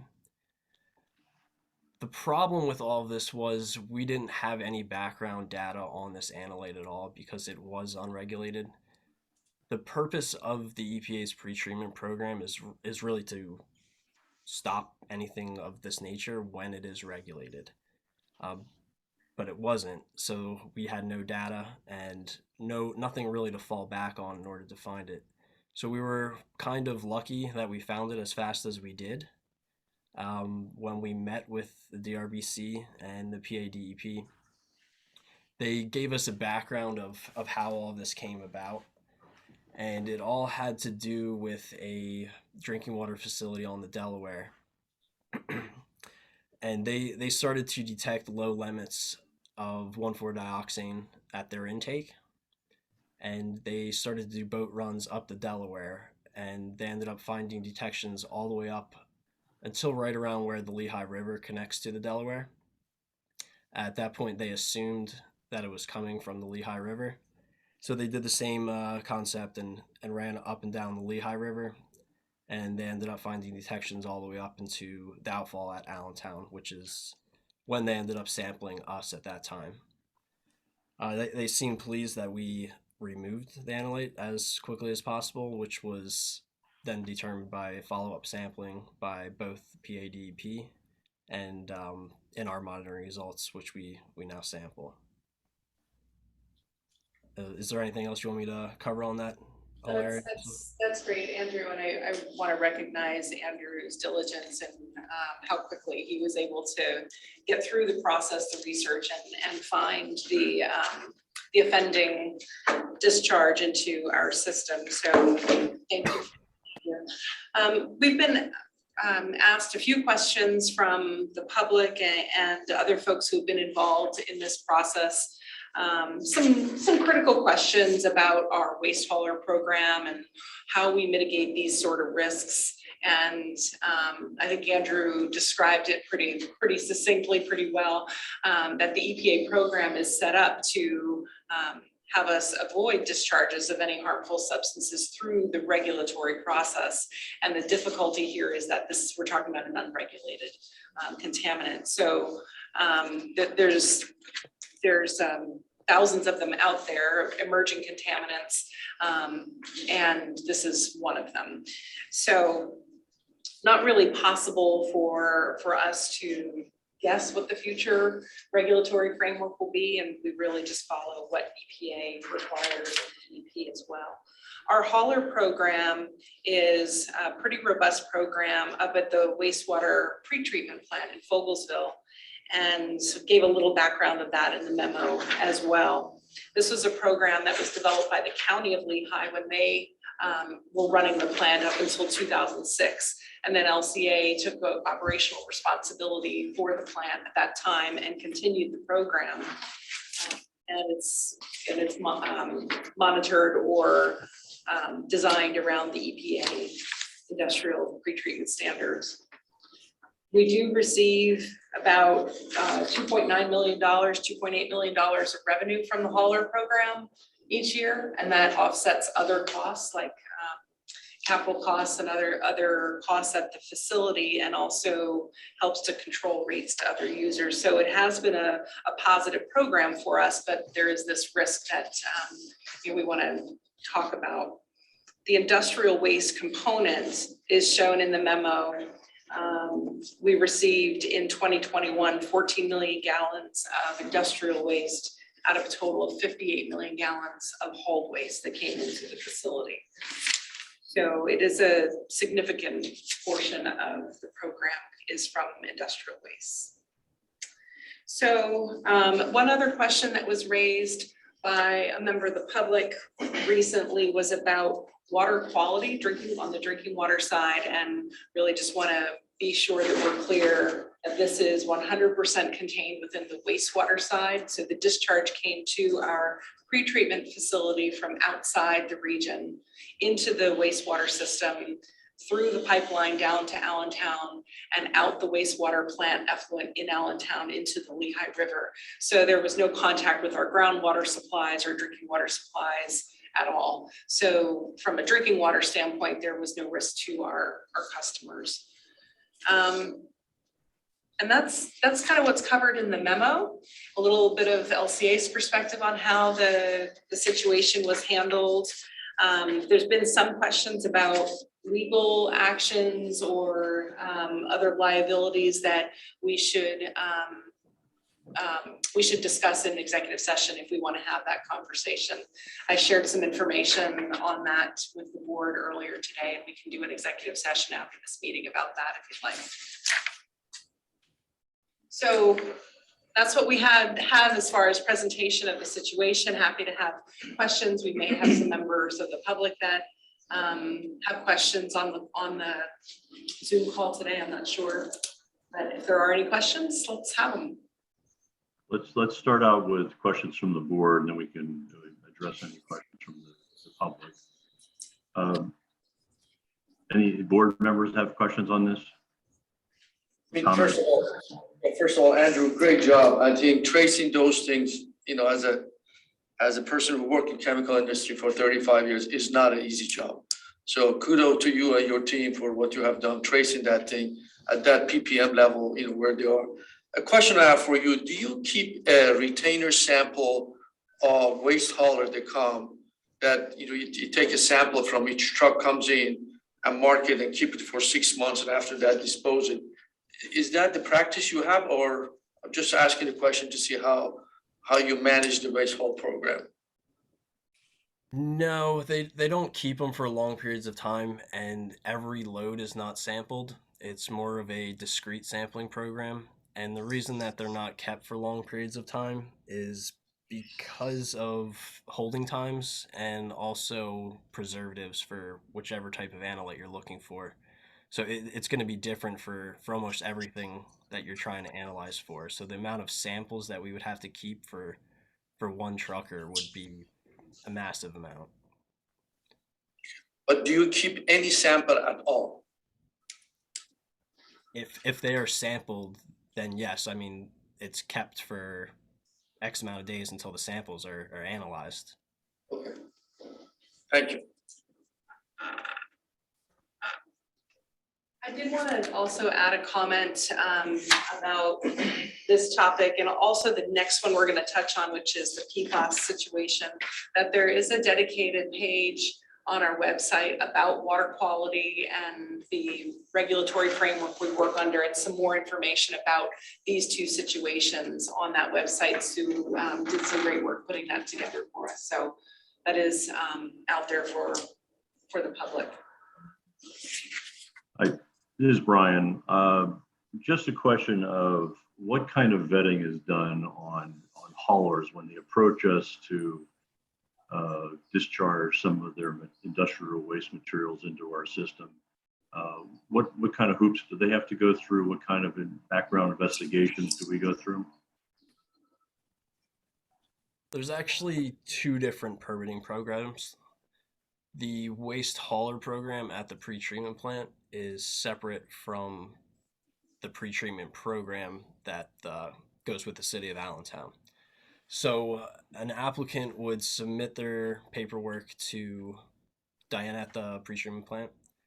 If they are, let me just back up a little bit. The EPA has a pretreatment program, and there's a bunch of different categories that industries can fall into. If they fall into these specific types of categories, there's certain analytes that have to be analyzed, and there's certain limitations that have to be abided by. So when they submit their original application to the pretreatment plant, if it looks like there's a possibility that they may fall into one of these categories, then there's a whole separate permitting program, which would then come to the pretreatment program at Allentown.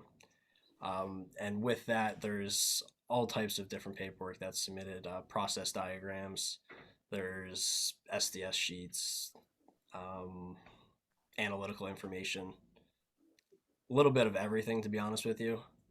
In this particular case, there was obviously nothing that would point to something of this nature. Did that answer your question? Not completely. No, it's just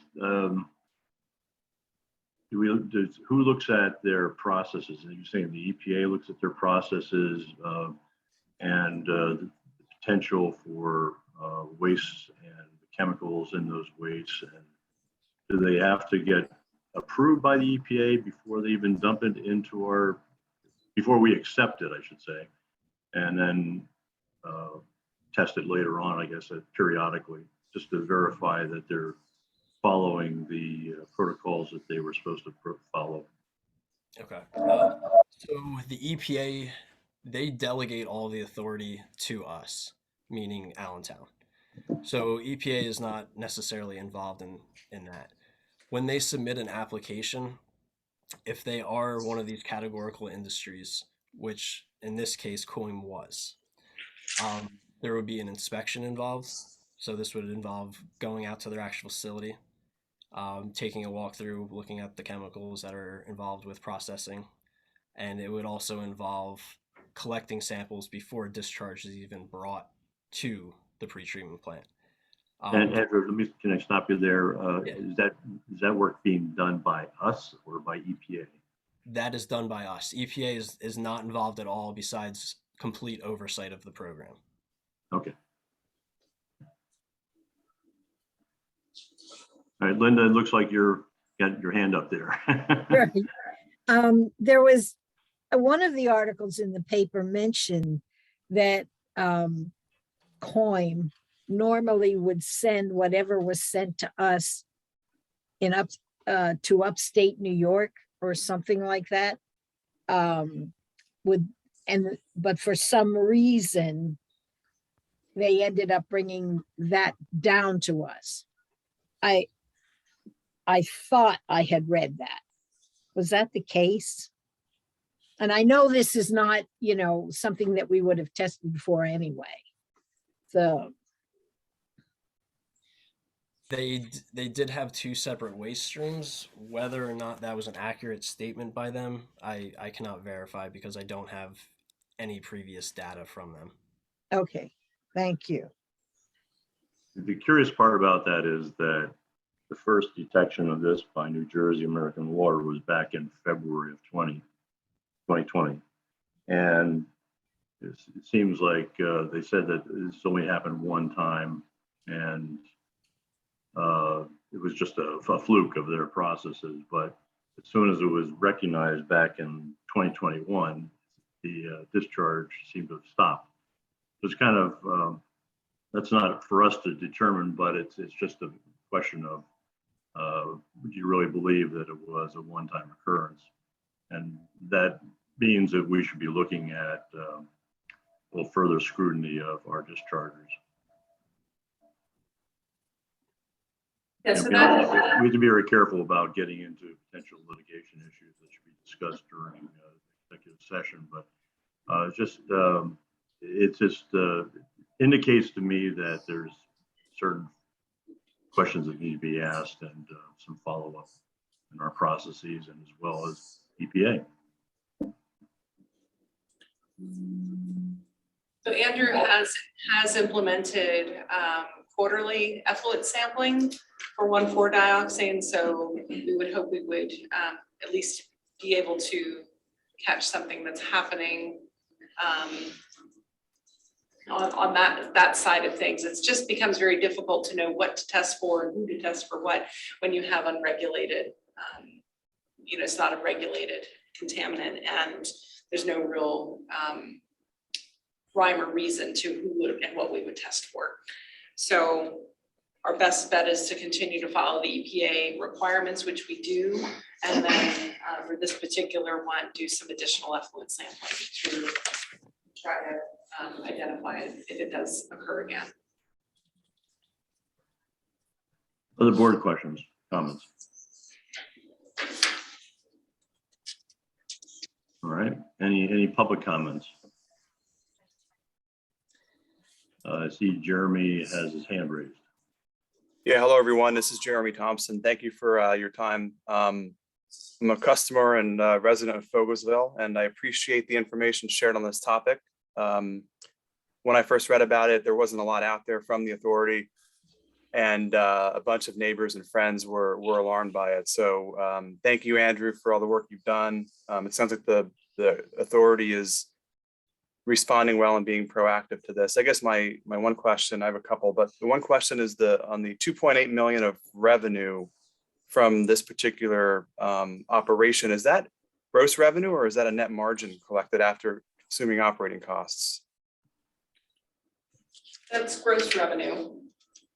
Do you know what the all-in gross margin is after you account for maintenance, CapEx, and paying labor to run the facility?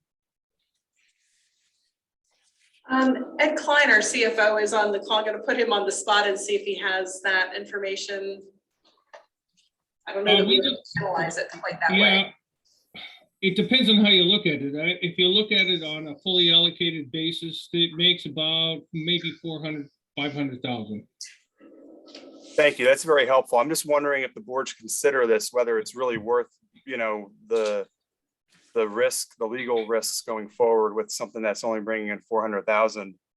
And with the hauling program, it just seems like it's not monitored very well by the EPA. I'm not sure if we know where these trucks are coming from. I think, Linda had a good question about this company, reportedly used to dump it up in upstate New York. Now they're coming here.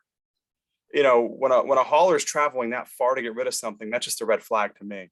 So I don't know if we monitor where these trucks are coming from, how far they're traveling. And how many haulers usually come in a given year? Does anybody know? And how far away they're coming from? Andrew, do you have that information off the top of your head? I believe there's a total of around 110, 115.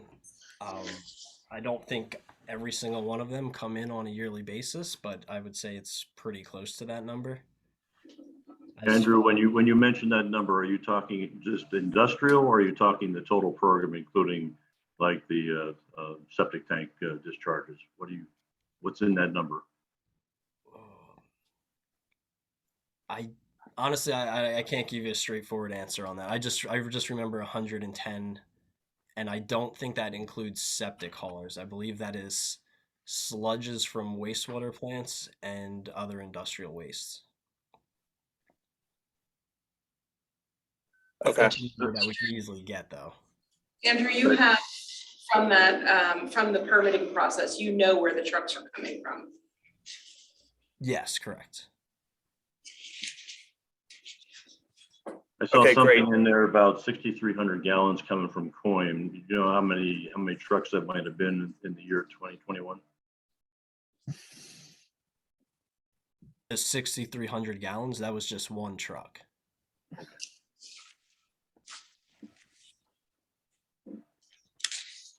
Right. Jeremy, more questions? Any other thoughts? No, thank you so much. I appreciate your time again. I just want, you know, the board to think through this and take it seriously. That's all. But I appreciate all the responses I've heard today, and thank you for your time. Okay, thank you for your inquiry and your concerns. Any other public comments, board comments on this topic? Brian, if I can make a comment, just into response to Jeremy's concern, I think this was an extremely isolated incident. My understanding is the pretreatment plant is specifically designed to handle industrial waste. So it's really an asset, a valuable asset to the community, to the industries.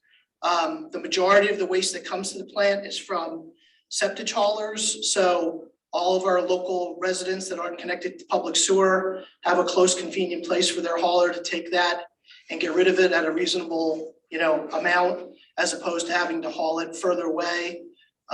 Not every municipal plant takes hauled waste, a lot of them don't. So I would just say that, while that's a very good question, I just think that, it was a very isolated incident. And I just think having that asset here and it available for the valley and the region is really important. I think there's actually one other aspect of the industrial waste hauler program, and that the bugs in the digesters really like that and respond well to that. Is that the case, or am I missing that point? Depends on what they're bringing. Yeah, sure. So you can speak up. Yeah, it's really not enough volume, Brian. This is Chuck, to make a huge difference in the biological activity of the plant. I mean, some of the septic hauler, that way certainly helps the bugs. But we're limited to the amount that we can accept per day, logistically and by agreement with the township. So that aspect alone by itself doesn't make a whole lot of difference. Okay, thanks for the clarification. Any other questions before we move on to the next topic? All right, Lisa, would you move on to the next topic then, please? Okay. So speaking of unregulated contaminants, we had an incident on the drinking water side that is an ongoing, this one is an ongoing one and probably more of a long-term challenge that we're going to face relating to our Emmaus Consecutive Division. So just by way of background, the Emmaus Consecutive Division is it's a small system. It's very unique. It's unlike any other system that we operate, where we have little pockets of residential customers that live outside the borough of Emmaus, but that are connected to the borough water system. Previously, until 2006, the borough operated their system as a whole, and all of these customers were part of their system. And due to the Pennsylvania Utility Commission oversight and some challenges with rate making, they wanted to carve off all the areas of the system that are not within the borough boundaries. So LCA acquired those customers. There's 417 of them, and they're located all around in all these little pockets of developments around the borough of Emmaus in Salisbury Township, Upper Milford Township, and Lower Macungie Township. So LCA has no source of water except for the borough of Emmaus to feed these customers. We learned, and there's a memo and some information attached to the board packet for you to read, but to give you the overview, we learned that the borough had discovered what is commonly referred to as PFAS, which are perfluorinated compounds. I'll let you read them and try to pronounce them all, in 2 of their 5 wells that feed the borough. And so the borough actually detected above the EPA lifetime health advisory for 2 of their 5 wells for PFAS. One of the wells was very high, and they took that well offline. The other well is not as high. They need that water for the supply, so they've left it online, and they did public notice to all their customers about this. PFAS is not regulated. So we're in another situation where there's limited guidance on what should be done with the situation, but it was found in the water supply. PFAS, if you've been reading the news about this over the past few years, is commonly understood to be in firefighting foams and other types of industrial chemicals, but primarily firefighting foams, and also used in the manufacturing process for lots and lots of household products. So it's everywhere. The situation in Emmaus, they believe they've traced it directly to their fire training facility, and they were storing some firefighting material at their training facility. So that's how they believe their wells became contaminated. So when we learned about this situation, we issued notice to our customers in that Emmaus Consecutive Division, and a copy of that notice is attached to the board packet as well, so you have it. We also began talking with the borough about their long-term water supply needs and how they're going to treat the issue. It's their supply, it's their situation to resolve. They're working actively with DEP, but these are, 417 of these customers are our customers, so we want to be part of the solution. We also have both our Allentown division and our Central Lehigh division are in close proximity to the borough of Emmaus. So Chuck Wolf and his team did a little work to on a preliminary basis, look at where system interconnections might be possible to provide alternate water supply to the borough. So we sent a memo to the borough outlining the results of our initial review for the interconnections. There's some maps that are attached to the board memo as well. And the borough's engineer is looking at that and working with us on evaluating that as an option, in addition to their first initial approach that they're going forward with DEP is to install a filtration device on the affected well and treat it that way. Interestingly, DEP's response at this point, because it's unregulated, is essentially to do public notice, and really nothing else is truly required. However, because the limits or the levels that they found in the water are above the EPA health advisory, the borough of Emmaus is actively trying to find a solution for it and resolve it. Pennsylvania, on the safe drinking water side, is actively looking at a regulatory limit for PFAS. It just hasn't been enacted or put in place just yet. Just a point of clarification, it was something I think that is not well understood, what a lifetime health advisory means. It's not, I think, intuitive to a lot of our customers to really understand what that is. So I've included that in the memo. And essentially what a lifetime health advisory means is a health impact that you would receive by drinking water at a certain level. In this case, it's 70 parts per trillion of PFAS. You would need to drink 2 liters of water every day for 70 years. That's 70 years is what they consider to be a lifetime, for you to have the health impact that is described in the advisory. So it's a long-term exposure, not an acute exposure. This particular situation in Emmaus appears to be relatively short because they had tested for PFAS in the past and had not seen these levels. And now their 2021 samples showed higher levels. So the leakage of the firefighting material seems to be a direct impact to their water quality. We thought we wanted to make the board aware of it and provide you with the background that we have so far. It's an evolving issue, and our ongoing conversations with the borough will determine if there's some way that we can support through interconnection or other ways to help with the water quality issue. Andrew, again, I keep kind of hanging my hat on Andrew, he's on the call today, but he and his team have done PFAS sampling in our systems. So our well supplies and the Allentown system, over the past couple of years, we've done some sampling and have not seen PFAS at these kinds of levels, but certainly something we continue to monitor and keep our eye on. Andrew, I don't know if you want to say anything more about PFAS. I think you covered everything really well. Okay, thank you. PFAS is known as forever chemicals. Yes.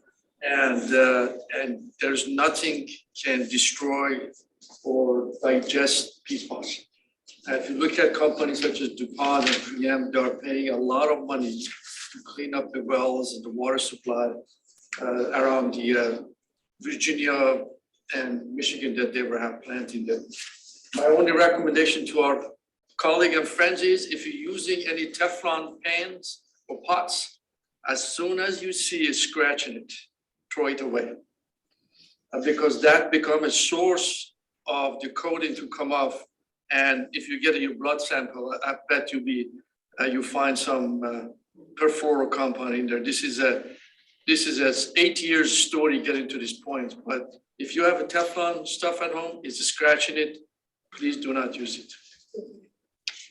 It was the subject of a movie a couple years ago, Dark Waters. Yes. A very scary situation with DuPont. But yeah, it's called a forever chemical because it's ubiquitous, it's everywhere, and it lasts, it's out there. It's There very was difficult article to in the remove. paper, they have got some deers and sampled the bloods, and they find a perfluoro compound in the deer's blood. So this is all over the place. So we just have to be, aware of it and recognize it's going to be an issue that we're going to be dealing with going forward. It's very, very challenging dealing with the unregulated side of things because you don't have clear guidance on what you're supposed to do when you find it. So the EPA health advisory is just called an advisory. The limits that we're seeing in other states for PFAS are much, much, much lower than the 70 parts per trillion that's in the EPA health advisory. And we're still monitoring what's going to happen in Pennsylvania. So any questions or comments about that one? Well, actually, I'm curious, the lifetime health advisory, what is it at this level of 70 parts per trillion? What is the health? What actually is the health? What is the risk to an individual? I mean, there has to be 70 years of drinking 2 liters of water. It's got to be one out of how many people are expected to have a reaction. Right, I didn't include, I apologize, I should have included the fact sheet about PFAS in there. We can get that for you. I'm sure it's super low. 100,000 or something. Yeah, I don't have that off the top of my head. Okay. Sorry, Scott. That's okay. Okay, when we move on to the next topic, Bush Acres Division System Update. Yes, we have no attachment for that one, but we had a request to revisit the Bliss Acres system because we've had some ongoing off and on boil advisories in that system. And I believe Chris is going to address that. Hi, Liesl, thank you. Yes, so the main problem with the Bush Acres system is when the SCADA communication system was designed, it was designed with kind of a fail-safe safety trigger that when there was a power failure or communication loss, it would shut the system down. Mindset being that if there was a reason for somebody to try to get to it, it would kind of turn itself off so it couldn't push any water. We were seeing some communication issues internally, and that's what we believe was causing all of the issues that we were seeing. When the system was shut down after communication loss, depending on how quickly our operational staff could react, we would get low water pressure, or in the worst case, no water pressure, which is why we would have to issue a boil water advisory. In the last year or so, we did add additional SCADA staff to our team here at the authority, and this very intelligent young man was able to diagnose and kind of solve the problem for us. He was able to figure out the programming issue and subsequently has added a fix to the program, as well as had a brand new UPS system upgrade done at the main office SCADA rack. So, you know, although we saw 5 boil waters over the last 8 or 10 months, we're really confident that we have addressed those issues and we will not be seeing any more due to lack of communication issues at all. Brian here, just how has the public reacted to that since we took over the system and put this new plant in? I'm sure you're getting an awful lot of complaints about that. Yeah, I think, and Chuck could probably speak more to the bumpy road that we've been on with this plant upgrade. But I really think we're in a better spot, at least technically at this point.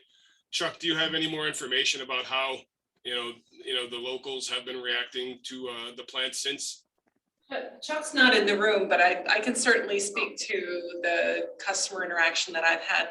The primary customer interaction that we've seen, and this is Amy's project, she's here, she can add to this, has been a little bit more about the project itself, the site work and the storm drainage and the trees. And there's a very, I would say a very large tank. It's not a big tank, but compared to what was there before, it's a little more visible, and those kinds of public concerns more so than anything system related. Amy, do you have anything more on that? Yeah, no, and I think some of it was kind of due to the site being in construction for such a long period of time, which some of that was due to contractor issues and of course, supply chain issues, how valid that was or not. I know some of it was, but and COVID, the project itself extended well beyond what we had anticipated. But I think we're trying to address, those complaints as they come up. I know I've taken a few calls about, people wanting to have the porta-john removed because, things like that, or some of the problems with the swale and the discharge. But I think we've addressed those items. Yeah. And Brian, to the system point, we were able to positively recreate the issue multiple times with men on site to make sure that we were able to keep the pressure up. And subsequently, when we implemented the 2 separate fixes, the issue did disappear. So we're confident that we will be able to maintain supply and pressure for the Bush Acres division. Okay, I'm counting on it. This has been a troubled system since we acquired it. I don't remember when it was, maybe in the mid 2000s, we acquired the system, and so we've made a lot of improvements over the years, but we've kind of always had difficulty with maintaining power. When there's power outages, it seems like Bush Acres is the place that gets hit first. And so adding the generators and doing various improvements over time has helped with that. But this is kind of the latest issue, and Chris has got the solution in mind for this. Okay. Board questions, comments? Any other comments? Mr. Chairman, John Parson, we want to circle back to the accidents. John Parsons has the information on the two Okay. accidents. Yeah, sorry about that. I did find the sheet in one of my files.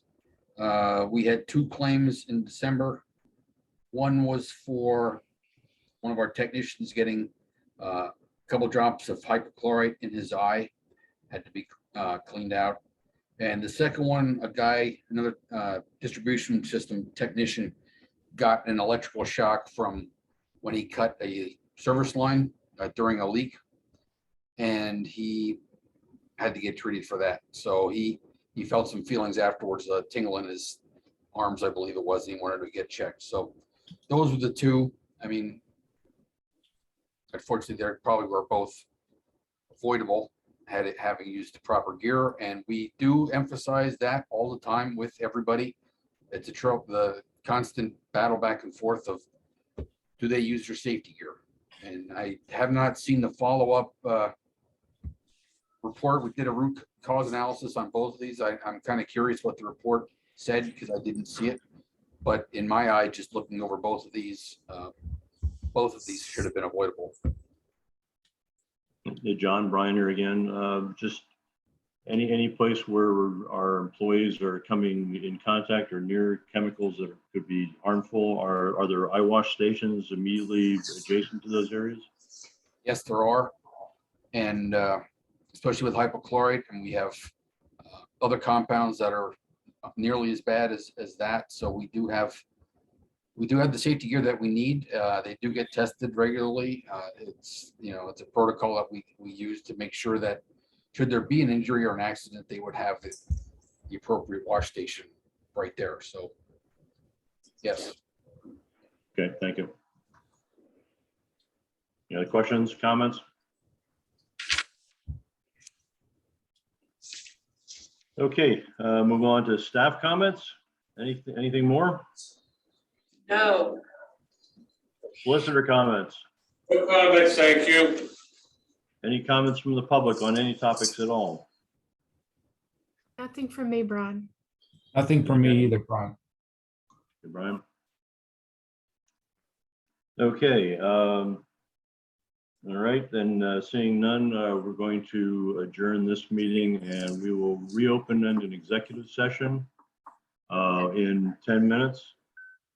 So And just to clarify, ahead. what we're going to do the executive session for those who are on Zoom, we're going to shut down the Zoom session. So we're going to kick everybody off the meeting. And then in 10 minutes, you said? Let's do it. Yeah, 10 minutes. Okay. So in 10 minutes, then the board members and Andrew can join the meeting again, using the same Zoom link that you have. All right, and this is executive session is on potential litigation issues. Correct. All right. Linda, you had a question? You're muted. I didn't know if we had gotten a separate Zoom link for it. And Lisa answered the question. Okay. All right, 10 minutes from now makes it, how about, was that 2:30 then? 2:30? Okay, we'll see you back All right. here at 2:30. All right, thank you all. All right, have a good day.